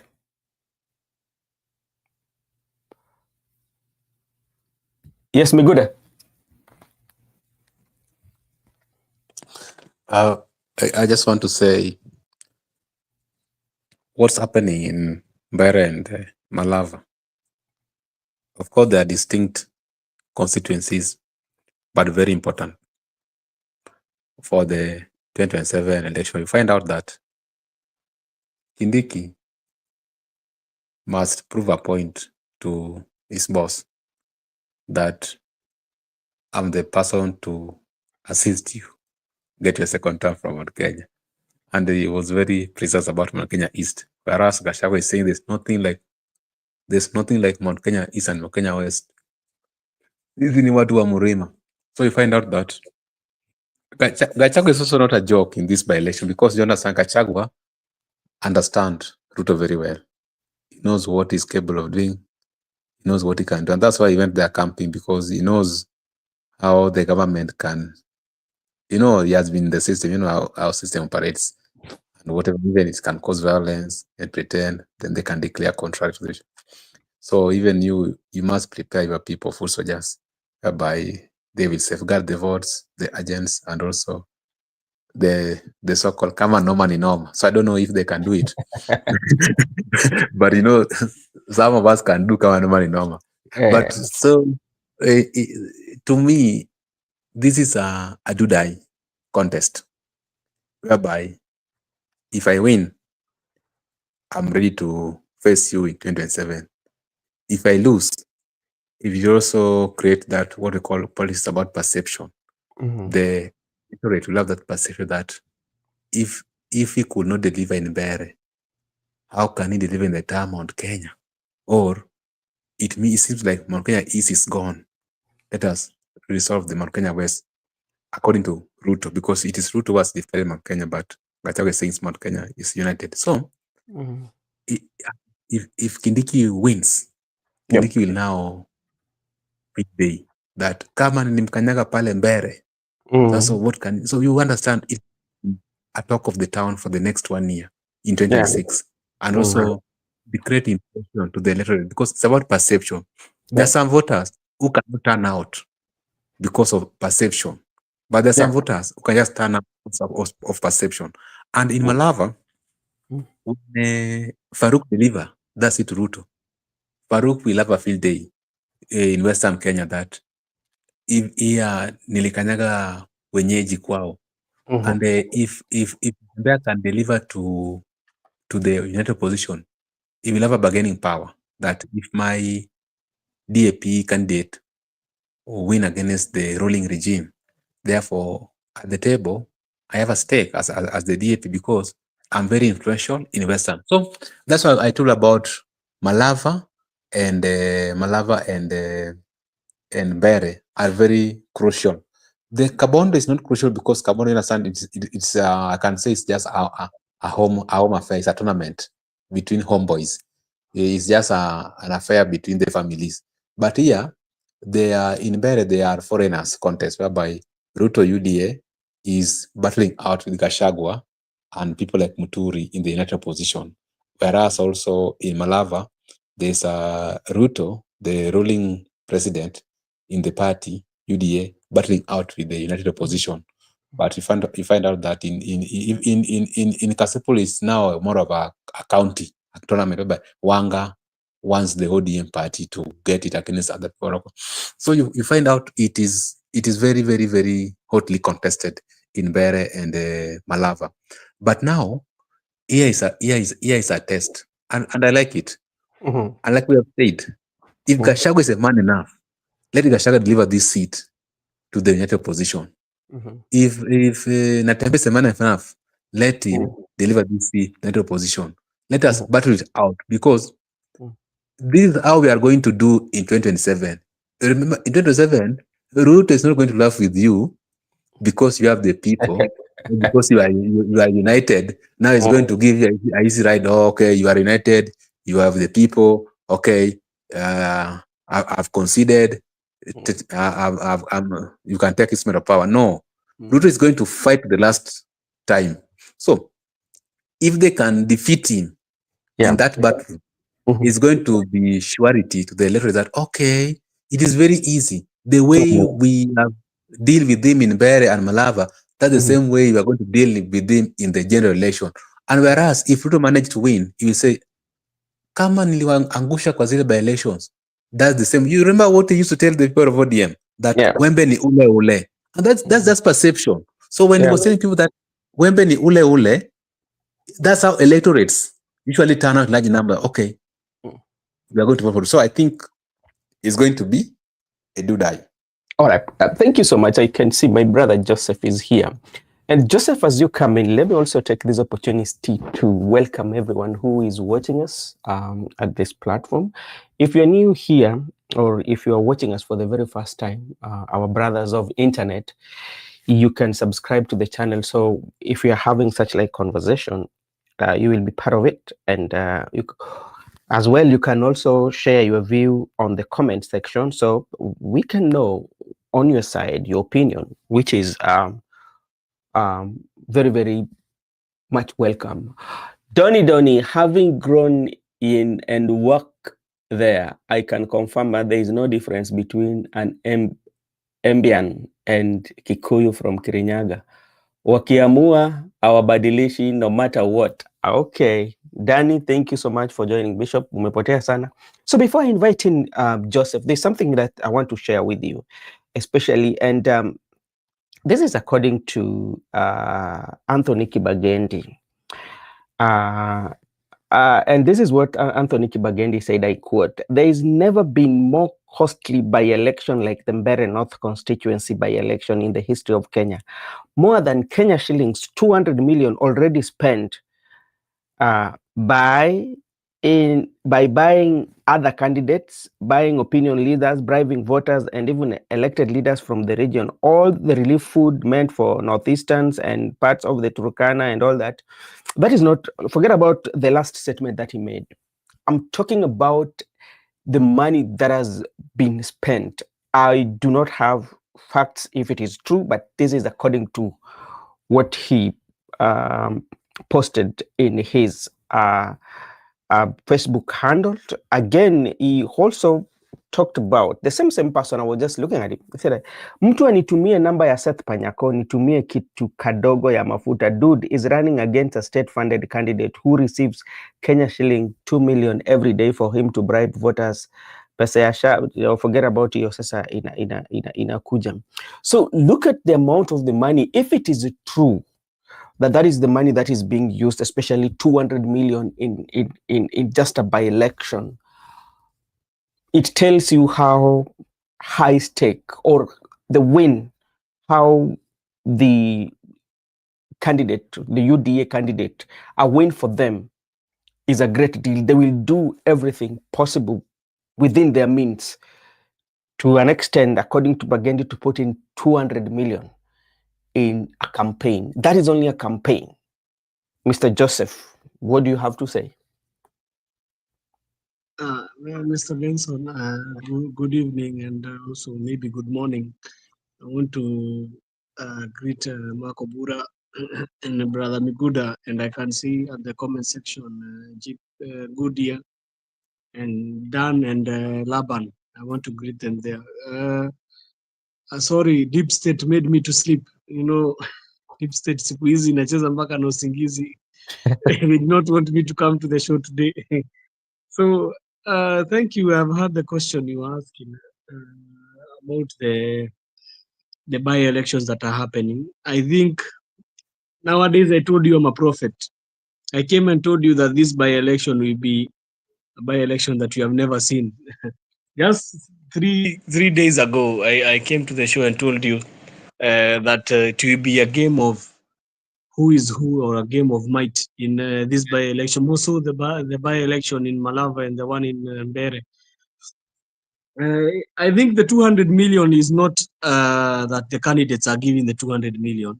It's about the power and the masses that have come there to camp so that they can be able to win this seat, whether from the united opposition or the government.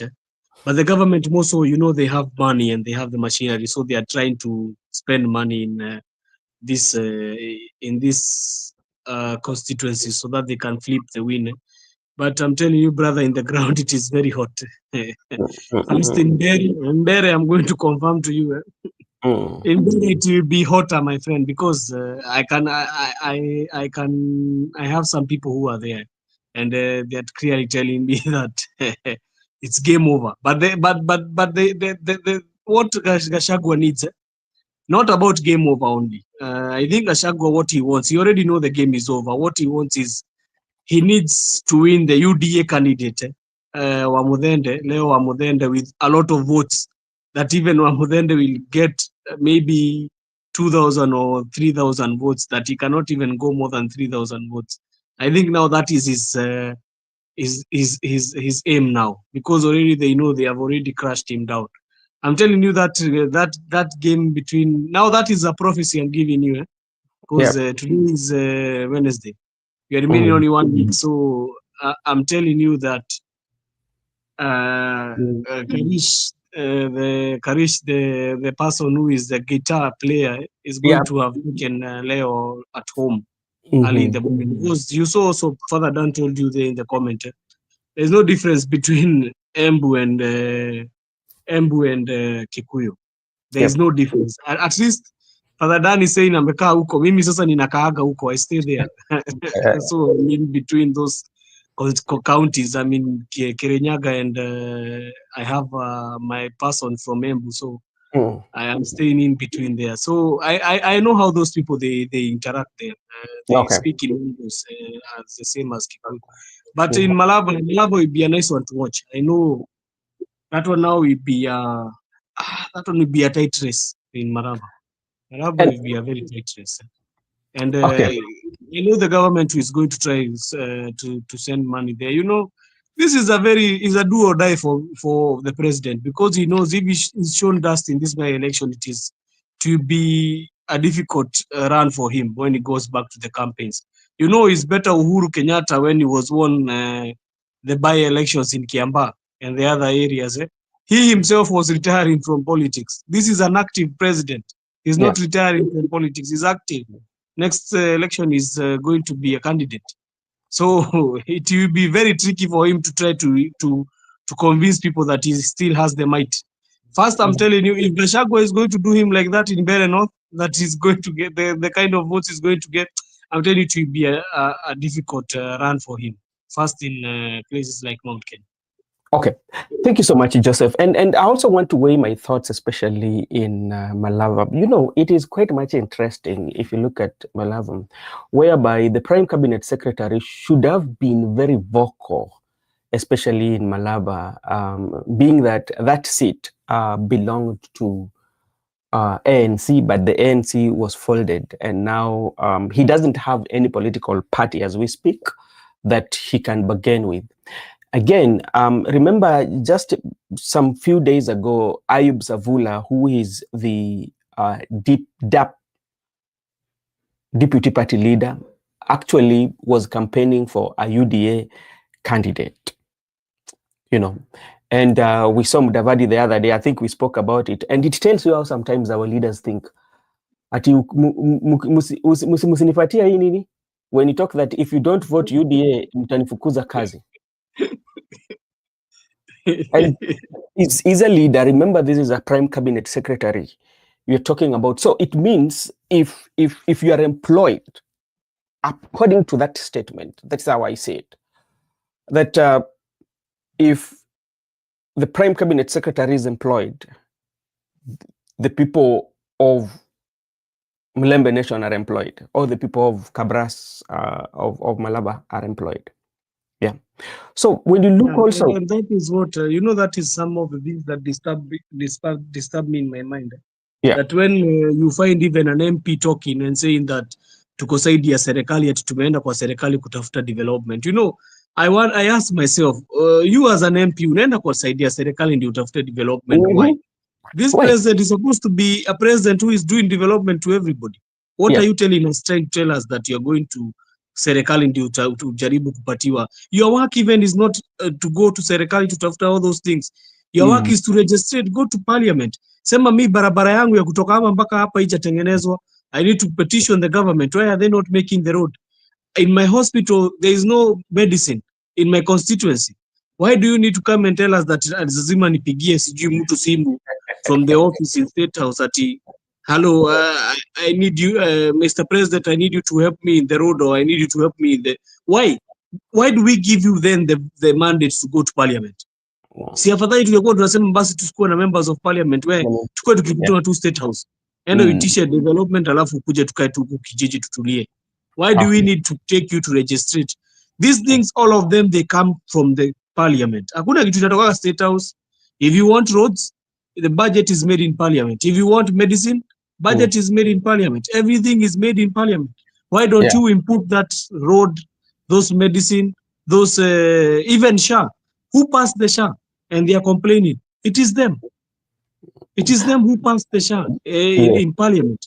The only thing that was done, Ruto brought them the proposal they needed, and they na wakaeka kidole, they stamped it with authority. Authority, So yes. who is playing who when they come to tell us that we have people in government? Sijui umepatio CSS wanane, sijui you have been given 2 CSS, sijui you are the prime cabinet secretary. What does it help us with? That one is helping somebody individually with his family and the people who are around him. The people who are around him are the ones who feel good because they are going to get these tenders. They are going to be swimming in money. They are going to be doing the corruption deals. Well, there's nothing that is helping us as citizens.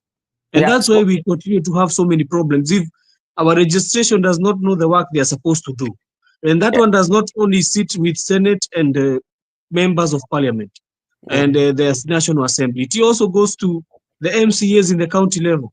You find the MCA, if they're not talking the same word with the governor, then the governor is not going to do for you development in your ward. That is such a height of shame, which is, I don't know, it is such a height of incompetence that I've never seen. This is the only country where you see this. Yeah, and it is that like what usually should happen is that we should be very keen, especially when we listen to especially our leaders when they make such remarks. And I told you this, what we call the political PR that are being used against the gullible voters to vote, giving them hopes that do not exist. And as we are talking about Malaba, on 21st, the Brigade of United Opposition that is being led by Mbeere will be in Malaba on 21st, and is going to be big. And if I look at Malaba, to me, as per now, I feel that Seth Panyako has high chances of winning. I feel that high chances of winning, but you know, the votes are not yet cast and counted. But from the look of things and how the response is, the Panyako has that. And I was talking about Ayub Savula, who is a DAP deputy leader, and the other day he went and supported the UDA candidate. We know, I know for a fact that sometimes the interest, yeah, that is how politics work. Wewe unajua mtu labda anakosa, haezi win because like if you look at maybe the influence haipo, lakini unaamua ukipatiwa mchongo mzuri, ama kwa Tanzania huwa wanasema mtonyo. Ukipatiwa mtonyo, we kula mtonyo, umekubali labda sasa brother Benson umeanza kusema ni mtonyo ndio nini? Wewe ujui mtonyo, ukipatiwa mtonyo we kula. So and it turns out our political transaction is usually being done in that. So for now, the Malaba, to my case, is, to me, as much as we will be waiting results according the way Laban has really told us, but I'm seeing a situation whereby Seth Panyako will be winning, and it will be a big blow, especially for Musalia Mudavadi. You know, it will be a very big blow for him. But let me assure Laban that in Mbeere, don't wait for 2 term, brother. In Mbeere, it's done deal. That one I can assure him. That one 100%. I'm telling you, and I'm just coming here to profess. I've told you, Gachagua knows what he has done. He knows that they have closed those shops he's saying. I know he knows they have closed. Now the issue is about how many votes will Nani get, Wamudende. They want to limit them. That is what they want to do. And if you heard him saying, they want to limit these votes to not exceed more than 2,000. So if they limit this, because let me tell you, Brother Benson, there's also another perception which people are not looking for. Yeah, they can be Gachagua will win with the candidate, Karis will win. You know, Karis is my name, you know, is Karis. But I think if they win the votes, Karis wins with just a few 1,000 votes. It will show that the race will be tight, and it also signals that Ruto still has a majority in Mount Kenya. You see, so that perception, I think even Gachagua knows, and they want to crash it initially. That's why you see all the machinery has been sent there. So it is a do or do, because even if they lose the by-elections, they want to see how they get the numbers, how many numbers they'll get, and that's why you heard even. Why do you think this guy said about deputy? This Cherargei. Why was he talking about ODM itapata deputy? So to make They to were give, talking about by-elections. yeah, it was to make the people from Mbeere, especially, to make sure that their position is secured. Yes, you know why they are doing that? I told you why they are doing that. Brother Benson, kila siku nakuja na kuprofesaia kitu hapa. I told you they want to get almost 500,000 votes from Mount Kenya in the elections, in the general elections next year. So they are trying to push a narrative that that Ruto still has numbers. He still has some people who are still with him in Mount Kenya. So that is what I'm telling you. But if Karis beats Wambudhande hands down, brother, now that is what we change the dynamics. But if they are neck to neck, and then it means also another perception will be created. Yeah. Actually, before I invite in Makobura and Miguda, what is going to set the pace for 2027 general election, and even going to set the pace for President William Ruto to start focus so much on the Central Kenya campaign is the result that we are going to get. And if the results, the way you are saying that, if the results are going to be like a smaller margin for all the candidates, either the opposition or the one that is being supported, it will mean they will have to do a lot of work for 2027 so that they can win, or so that they can deny each of them quite a number of votes from those regions. Makobura, I would want to step out, and maybe you can at least steer for me, then I'll be back. I need to attend to some other duty immediately. I'm seeing somebody's calling me. But now, Miguda, you spoke about Kasipul Kabondo. Even though it is in-house or the homeboys, but it has, like, there are people, especially the leaders who are there, who feels that Boyd Mbeere has to win. And if you go to the Otete side, they also feel they have to win, because remember, Otete, the reason why Otete went independent was because he knew very well from the beginning that he was not the favorite, especially not of the party, but of the officials of the party who were going to handle that nomination. So he decided to go his own way. So by that, going independent. But remember also, we have Gladys Wanga, who even today, she campaigned for Boyd Mbeere. There was a massive campaign, intensified also her campaign. And I know she's going to campaign Kasipul Kabondo. But because Mbeere has to win, the reason why Mbeere has to win, it will be for Wanga, it is about two things. One, it is about kurudisha mkono. Remember, the father to Boyd Mbeere was a very, very, very strong supporter of Gladys Wanga, and she stood with her. If you look at the entire Homa Bay County of all the constituency, back in the days, you would see that there are people who were not having that political rapport with Wanga for quite some time, you know. So, but Mbeere was a very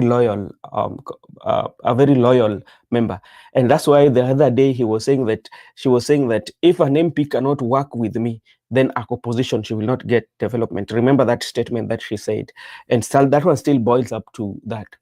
Secondly, the reason for that, it will also help Gladys Wanga to stamp her authority in Homa Bay County politics. You've seen how she's very active in politics, both at the national level and both at the county level. So she has to stamp her authority. So if Otete wins, that will be a very big blow to Wanga, in extension to ODM. But Otete is an ODM. Is that like his acceptance was not within the party officials, but he's an ODM. He subscribes to the ideals of ODM because he has been in ODM for his political career. This is the only time during this by-election that he's moving out to try his luck as an independent candidate. So the fact that it is an homeboy, but it's people who feel that they have to win, especially Wanga, that candidate has to win. But from the look of things, it is 50-50. But the ODM candidate might win, because look at the political.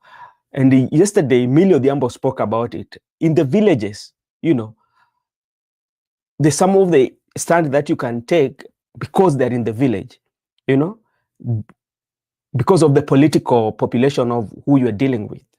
you know. And when you analyze that Emilio Odhiambo statement, I think like even the broad-based, they're in the broad-based, not they're supporting broad-based, not because they like to, not because they like, but because the population they are representing, is playing allegiance to ODM, anything that Baba said, because it's not a Cosmo. So if it was like town, the way he was saying Babu Owino and Edwin Sifuna, then it means she could have been thinking otherwise. Thank you so much, Mr. Makobura. You can, I'm coming back. Okay. Thank you so much. Allow me to say hi to Joseph. I can see Joseph is also here. Na nimemsikiza bila kusahau na nitambue uwepo wa Dan. I think Dan is the priest, a good priest. Thank you so much for finding time to join us. I can see our good friend Goodia. I can also see our good friend Laban Musiani. Thank you so much for finding time to be with us. And Joseph, I'll come to you. There is some politics which are going on in Ukambani. There's a party by the name National Liberal Party that is led by Augustus Muli. It is gaining traction in Ukambani and in Kitui, where it claims more than 100 registered numbers. And again, this grassroots momentum is challenging the traditional politics pattern in that region, signaling, of course, a shift towards the alternative leadership and, of course, a fresh political ideas. And the question I want to ask you is, with Kalonzo Musyoka, who is also part of the United Opposition, do you think he still has the political control of the Ukambani? And with the rise or with the merging of these political parties, the small political parties which are gaining momentums, how is it going to affect his, the kingpinship that he's always had in that region? Joseph? Thank you, Brother Mark, for that question. I'll answer that one, then I'll go to the one that Brother Benson left us. So I'll start with the Ukambani, the party that you're saying is being formed. I think in these predominant regions like Ukambani, places like Central Kenya, places like Luo Nyanza, places like Rift Valley, even now I can see even places like it's called what, northeastern and coast, they have started becoming predominantly with parties which are stronger than the other ones. So I think it's good to have a party that can be an alternative, but I think in these elections, as people from Kambani are taking them very seriously, they have a candidate maybe who is going to be presidential. I think Wiper will be predominantly strong in in that region. I don't think that party will be of any maybe itakwaruza kidogo, but it will not be of any magnitude in that region, because right now the Kamba people are focused. They can see their own son Kalonzo maybe can be the next candidate and the next president of the Republic of Kenya. So I think they are trailing all their guns towards this 2027 general election. And then one thing I want you to notice, if you have checked even with the people who are trying to go against or you see they are talking, is like they're talking against Kalonzo Musyoka, you can see what is being done to them. You can see the people who are around that region, they are shutting them down very, very fast and completely. So I think that party is good to have democracy as parties, but I think in these predominant areas, parties like Wiper, parties like DCP, parties like it's called the one in Northeastern, which was made. I think I don't remember the name. Parties like ODM, and even in the coast, I can see Joho is like he's trying to groom himself to get a party so that, or to be a kingpin in that region. I think those areas will be predominantly be ruled by this kind of politics.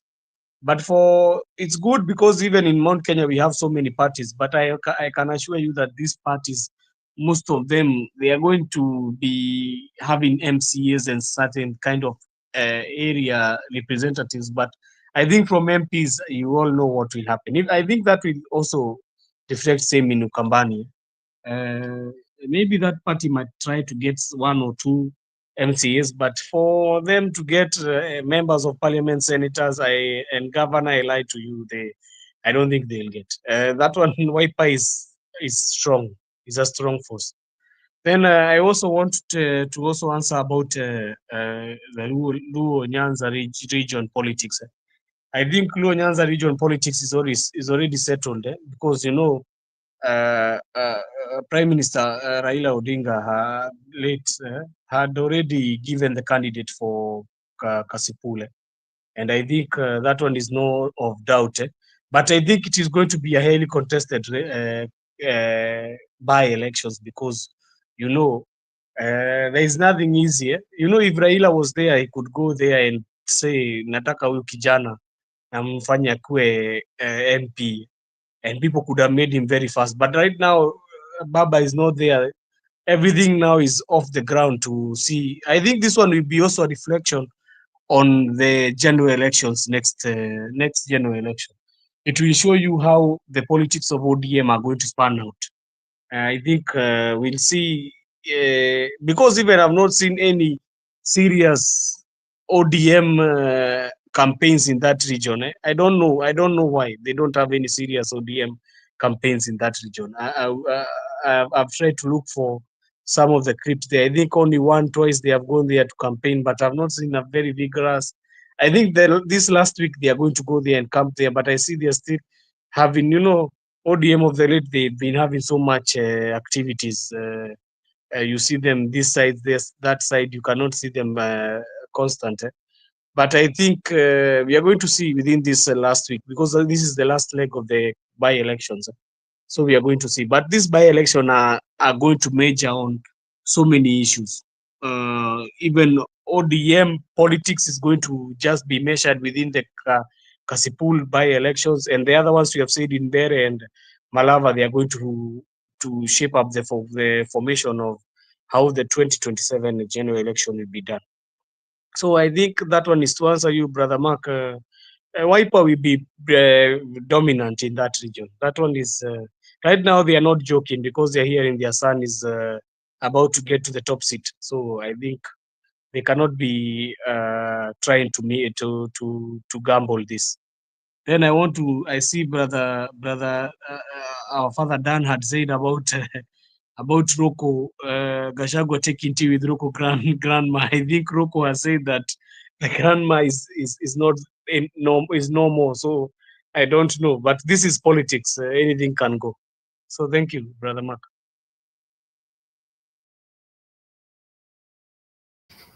Okay, thank you so much. Can see Daniel is saying true. Most people are ignorantly obedient to parties and individuals without a doubt. Okay, thank you so much, Dan. And to our viewers, this is Brother Benson Media, and here we say that your opinion counts. If you're watching for the first time, kindly like and subscribe to this channel. If you do so, it is a way of supporting us. Na sisi hapa tutasema ni asante. Brother Joseph, I don't know where Mbeere has gone. I think he's dropped. There's some comments that we are seeing from certain political leaders, and I'm quite sure you remember Mbeere, who is a former member of parliament from Keses. He's saying that, he's proposing that Ida Odinga should be made the first female prime minister. Of course, contingent on constitutional amendment. And, Mishra it did praise the legacy of Mama Ida in public service, and he also described her as a unifying factor with the national influence. The proposal was made during the visit to the Odinga's family Opoda farm, where Mishra also had gone to pay his last tribute to Raila Amolo Odinga. And the question I want to ask you is, do you think his comments are genuine, or these are all political comments? Thank you for that question. I think Maida is a very good leader because we have seen her leadership skills in the way she talks and the way she tries to hold herself in the limelight of the people. But these guys, when they are going there, most of them, they are going to play politics, and it's not good because some of them, when they are going to pay their last respects to the departed Baba, they are trying to go and show their politics there, and these comments, you are going to hear them. You are not going to love to hear them in this kind of forums where they are going to say also all manner of good things, even though some of them, how they felt. So I think this one, for if it was true, or if she was intending, or intention were very good, that indeed he could have said that Mama Ida could become a very good leader. That one I agree with the statement. Well, Mama Ida has very good qualities, and I think she's the one who has put the glue in the family, and also some glue has been put in ODM. You guys, you only see Baba with ODM being champion there. That Baba was the full champion, but you forget to see the person who was behind it. The person who was behind was Mama Ida, and she was fully pushing our beloved Baba with full force. And ungeona the man was very energized, knowing that also when I leave home, my family is still standing and intact. So I think if it is true from the deep of the heart from Mishra, I think Mama Ida is a very good leader. So for me, is that I can say, Brother Mark. Okay, thank you so much. I can see Miguda is back. Miguda, first you'll give us your take on what you think about what is happening in Kasipul. That is, the politics that is being played over there, the by-election, and we are seeing Boyd Were together with Otete. It's called Otete. I think that's just a nickname or a slogan that is using. You'll give us your take on what you think about the two candidates over there, and you can also give us the possibilities or what you think who will win between the two. And then, not forgetting, there's a question that I'd asked our good friend Joseph here.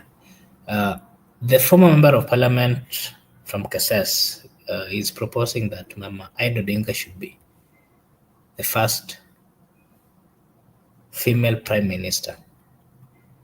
And he's also, he did praise his legacy in the public service, of course, describing her as a unifying figure with the national influence. Mr. Migure, you can give us your take, whether that is a genuine comment or it's a political comment. We've seen politicians going to Poda, and all of them are coming up with different versions. Can you give us your take, Miguda?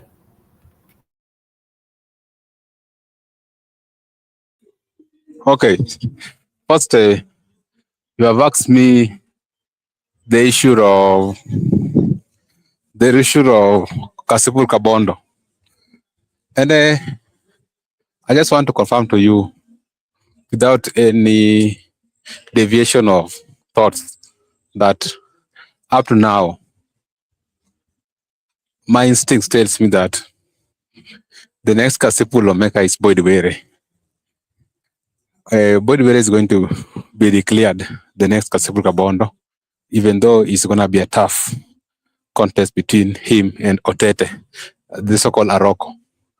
Reason is why I've also tried to do my own, I can say, I've also tried to do my own intels. And from the people, there's a war in that constituency between the governor and the deputy governor. And people are saying the governor is not a walk in the park. And you saw what happened during primaries. Some so-called goons were imported from the constituency. And even they said they can import as many goons. There are a lot of things that are going to happen. The way we know what's going to happen at Mbeere, you understand the real mobilizer is on the ground, going to mess around with Ruto. The real mobilizer is going to mess with Ruto at Mbeere. Not. That's the same way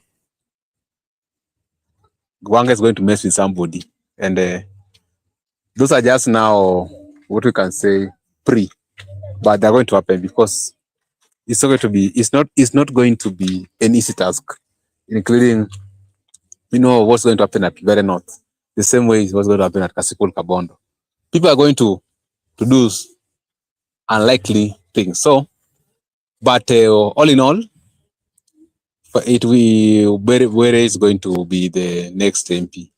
Let me stick to that prediction, and I'm very much contented with my prediction. We will be here to ascertain. Mama Ida, haven't understand her politically, because she has been insisted that she's not a politician, but she's the wife of a political engineer, the former Prime Minister Raila Odinga. She said she's never a politician, but she don't regret marrying a political engineer. In terms of leadership, what makes Joseph to admire Mama? It is true. In terms of PR and leadership, she can do better, because to certain extent she's a principled woman. To certain extent, she's someone also understand the preservation of democracy, rule of law, social justice, and also in terms of I think being closer to former Prime Minister. There are some activities she has actually undertaken. For instance, she has led the ODM Women League. She has also engaged in some active political activities in the party. Also, she has been one of the decision makers sometimes back. Remember, even in terms of nomination, she decides sometimes. And when she speaks with authority. And sometimes she usually stamps authority, and she says exactly what she meant and meant exactly what she said. To that extent, I think she is a leader. She was a teacher. Most of the teachers tend to be good leaders. People like Osodo Ben Soda, they were teachers. Teachers tend to give us. As a teacher, you deal with the society at large. And she taught also, I think, at what we call national school, whereby she was able to interact with Kenyans across the nation, not only Luo people. He taught, and that's why you saw the result. People like the current CJ were his classmates. The governor of Machakos, those were the people she actually taught. So that is, I can say, she has also been the national limelight. She has acted as a national figure besides former Prime Minister. If given opportunity to serve the country, I think she can. I cannot rule her out, because we have seen even spouses of prominent leaders actually ascending to power. You saw even in the United States of America, Hillary Clinton espoused to Bill Clinton, whether she has served United States of America in her capacity as the Secretary to the State. You also realize that there are some not only spouses but even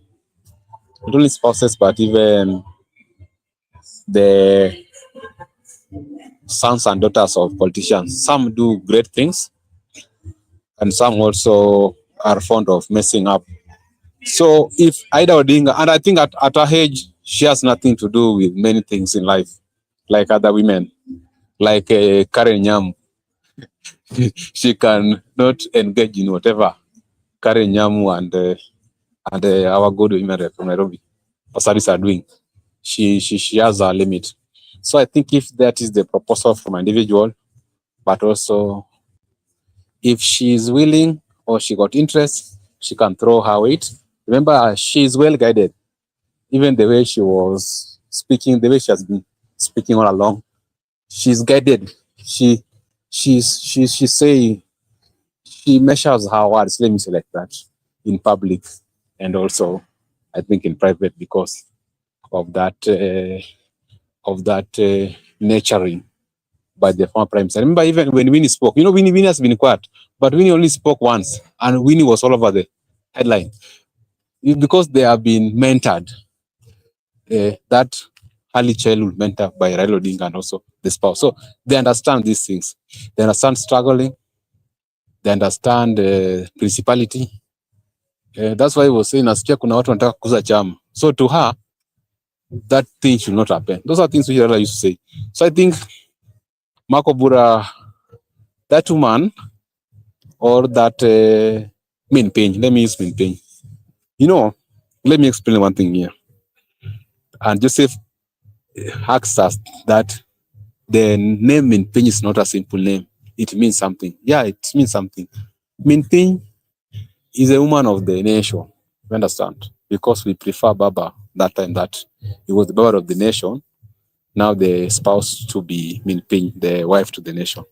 And Min Peng is a woman who can be a mother to everybody, everyone.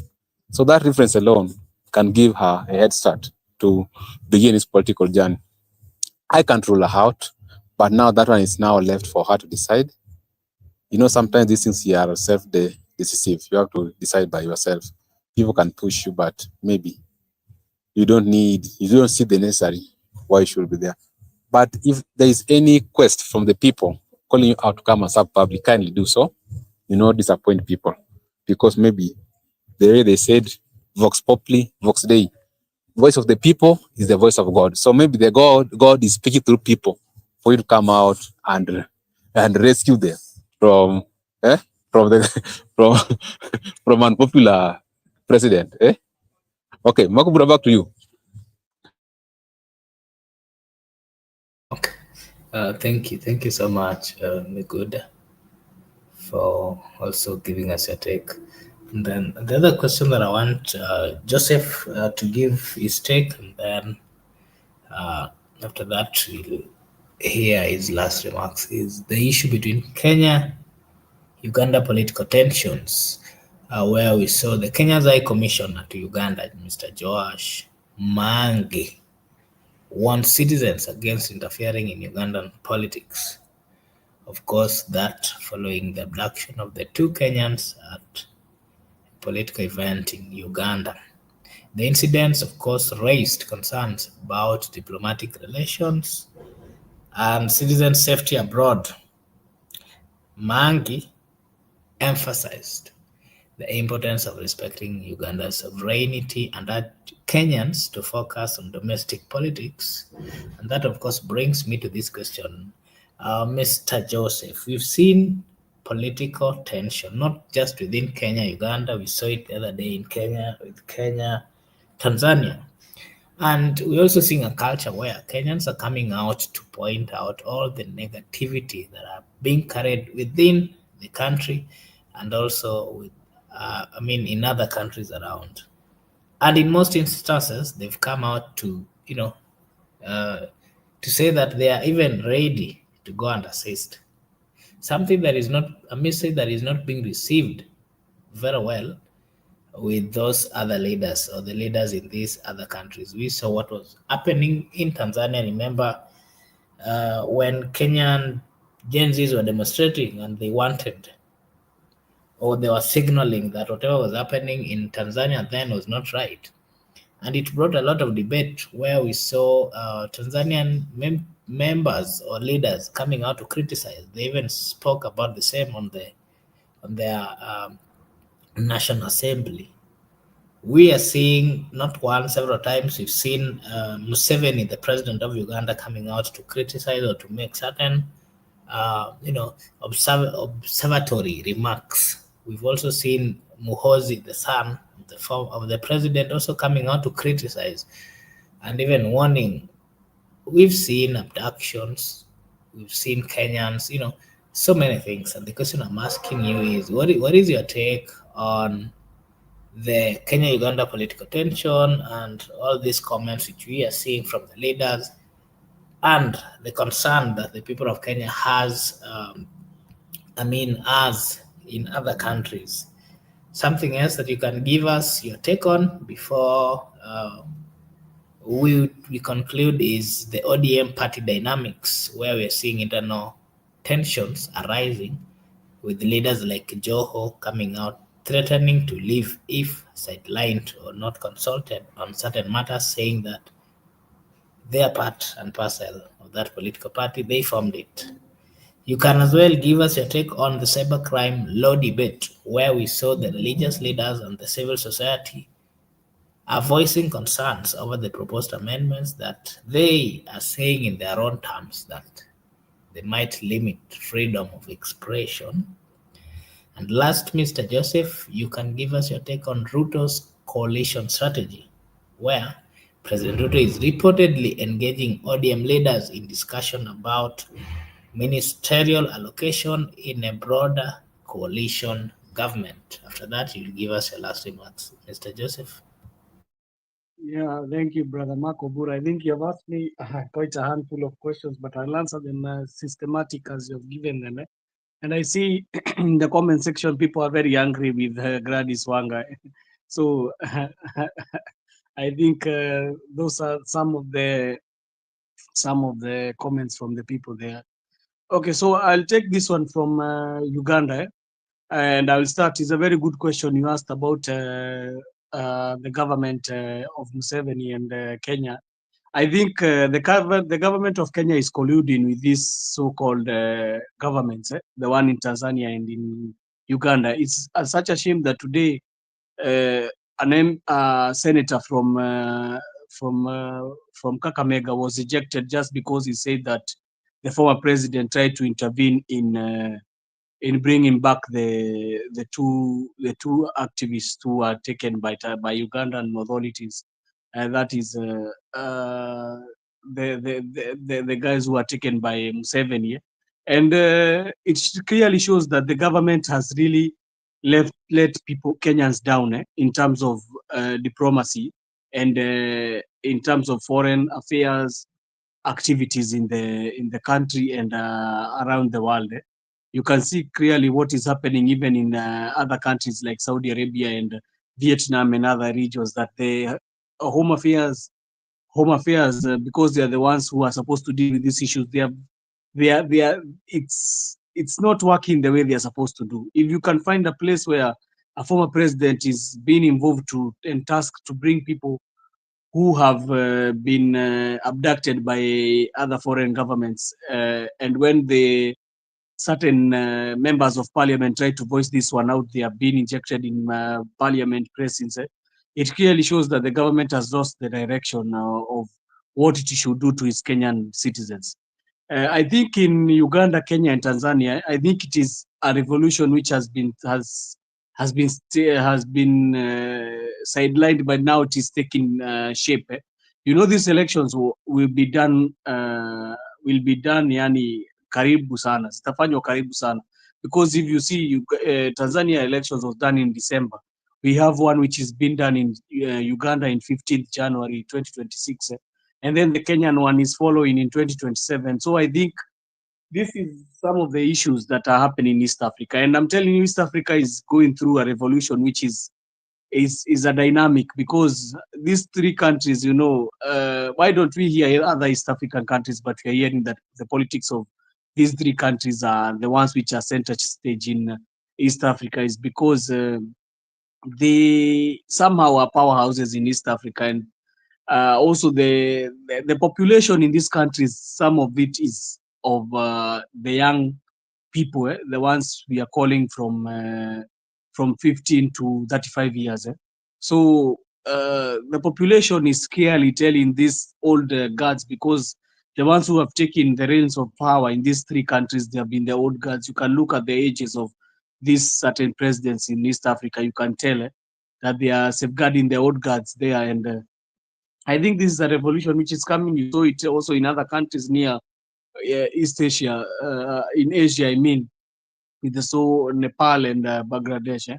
I think this is something that is coming. The population in the world now is tendering to be on the young, and they are trying to look for a footing in the political center stage, and in activist kind of thought center stage. So I think Museveni is one of the longest, I think, serving dictators in East Africa, and he is feeling the heat of the young people, because the young people are clearly telling him that now your time as a president and your time as with the ruling, with the firm hand or the firm iron fist is about to end, because we are tired and we want as young people to take the mantle and the leadership of the country. So about Kenya-Uganda relationship, it will not get any easier, because why do Kenyan government tell us not to enter into politics, but we can see certain government officials going to campaign in broad daylight for Uganda President Museveni. So you see, there is so much double standard in the Kenyan government in what they are doing in their foreign affairs, agenda. It is such a shame that the foreign affairs agenda in Kenya has become too political. It has been politicized. It's supposed to be working for Kenyans all through, but now I think when you are seen, you are supporting Museveni, you will not be touched, and even in the Uganda authorities shikwa. So about Uganda and Kenya, it is getting thicker, because we are entering to December. It will be the last stretch of Ugandan campaign before they enter for the general election in 15th January 2026. Okay, I also want to go to the question you asked about ODM. ODM and Joho saying that he's not going to be at a tissue, and it's better he break up the party if he sees that kama mbaya. I think Joho is talking with the Mimi as the CS. He's still trying to defend his work. Anajaribu to defend his job. And Joho, one thing is he's mastered in the politics of being a kingpin in a certain region. And I'm seeing he's trying to mobilize his own backyard so that he can become a kingpin of sorts in coastal region, so that he can try to kutishia in the ODM party. And I think this one will be having so much ramifications in ODM, because ODM now is very fragile. You can see it is very fragile. If anybody will come with certain comments, I think it will initially break ODM, because if you see the comment of Alai almost broke certain ilitaka kukata chungwa kwa pande ya juu. Uliona ilitaka kukata chungwa piece kidogo pale juu, because Millie Odhiambo came in full force. And I think this talking and reckless talking by the likes of Akina Joho and Kaluma, because Kaluma also is talking very recklessly. I saw him also today talking very recklessly, and the likes of Akina Robert Arai. I think it will be it will bring cracks in. Already the cracks are there. I think it will split the party if they are not checked well. I think the neck of the party should take control of this. I don't know what the neck part of the party is doing, but they're supposed to take the pilot seat. Now wajaribu to steer this party to a place where it is not going to have cracks. But as long as money is changing hands, brother Mark, I think that is where everything is going haywire. I see like a place where in ODM the money that has been poured to try and destabilize ODM as a party is really working. So for ODM, we are going to see things as they pan out. We said we are just giving them an eye. Maybe even after the by-elections, we are going to see what will happen. I've not seen even a place where they have gone to do the by-elections as a unit, because that is what I was waiting for. They are supposed to be doing the by-elections campaign as a whole unit ODM, because Baba left us, but they are supposed to be doing it for Baba and showing that they are united and they can be able to campaign for the candidate that Baba had previously said that he's going to stand with. So we are going to see as things goes by. For the security bill, the cyber crime bill, brother, this one is touching everybody because it touches on the democracy fabric of the country. If you are told that you cannot air your thoughts with the way you think in your gadget, and you're the one who bought the gadget, you bought the mobile, you bought the laptop, you bought the tablet, you cannot air your thoughts in your and the account, the media account is yours. I think this one shows the height of us going back to the old model constitution. It is showing that and it's such a shame that certain members of parliament, after the long stride we have made in this country, in the 2010 constitution, that we can be taken to the dark horrors of the 1990s, 1980s, 1990s, where somebody could talk something about anything, he could be jailed. So many people lost their lives, and so many people bled because of the change of the constitution and for the democracy of this country. And I would not like us to go back to such a kind of eras where I think even the blood which was spilled is still crying out. How can you be able to bring a security bill that is going to kandamiza people when when we know the only tool or the only weapon that the citizens have is their voice. The citizens don't have guns, they don't have anything they can fight themselves with. The only tool they can use is a mobile phone and tell the government what is going wrong and what is not right. I think even this security bill will not be used. Kenya, we like to come with bills and say, this bill will be used to tusaidia. But brother Mark, you clearly see that the bill will be used in political to settle political scores, and that is the problem. It will settle political scores for the people who are not supporting the government. So you can think maybe this bill is good for you at this time, but I remember our good, it's called our good high advocate and governor Orengo had told people in parliament that right now you can be happy that it is happening to yourselves, but when it happens to you is when you know. Alikuwa anasema kuhusu vifaranga, anasema serikali inakula, I think I don't remember the words correctly, but he says serikali inakula watu wawe. So at this time you can feel very happy that the politicians and certain people who are supporting that bill can feel happy that it is on their side, but when it turns on their side is when they feel the full wrath. So this security cyber crimes bill, me, I don't support it even a bit, because it is going to come and kandamiza us even in using our social media space, and they are going to try even to close certain aspects of the social media where people, and not only for us as citizens, even the people who have podcasts. Kuna watu wako na podcast, they talk about politics like these ones we talk.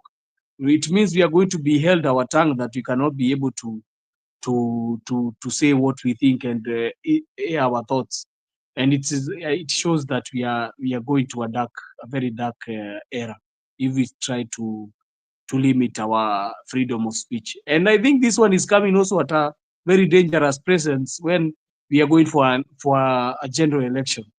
So it means that when we have a general election and maybe somebody sees things that are not doing well in the election, the general election, maybe malpractices in the general election, watakukujia because you are just there in you are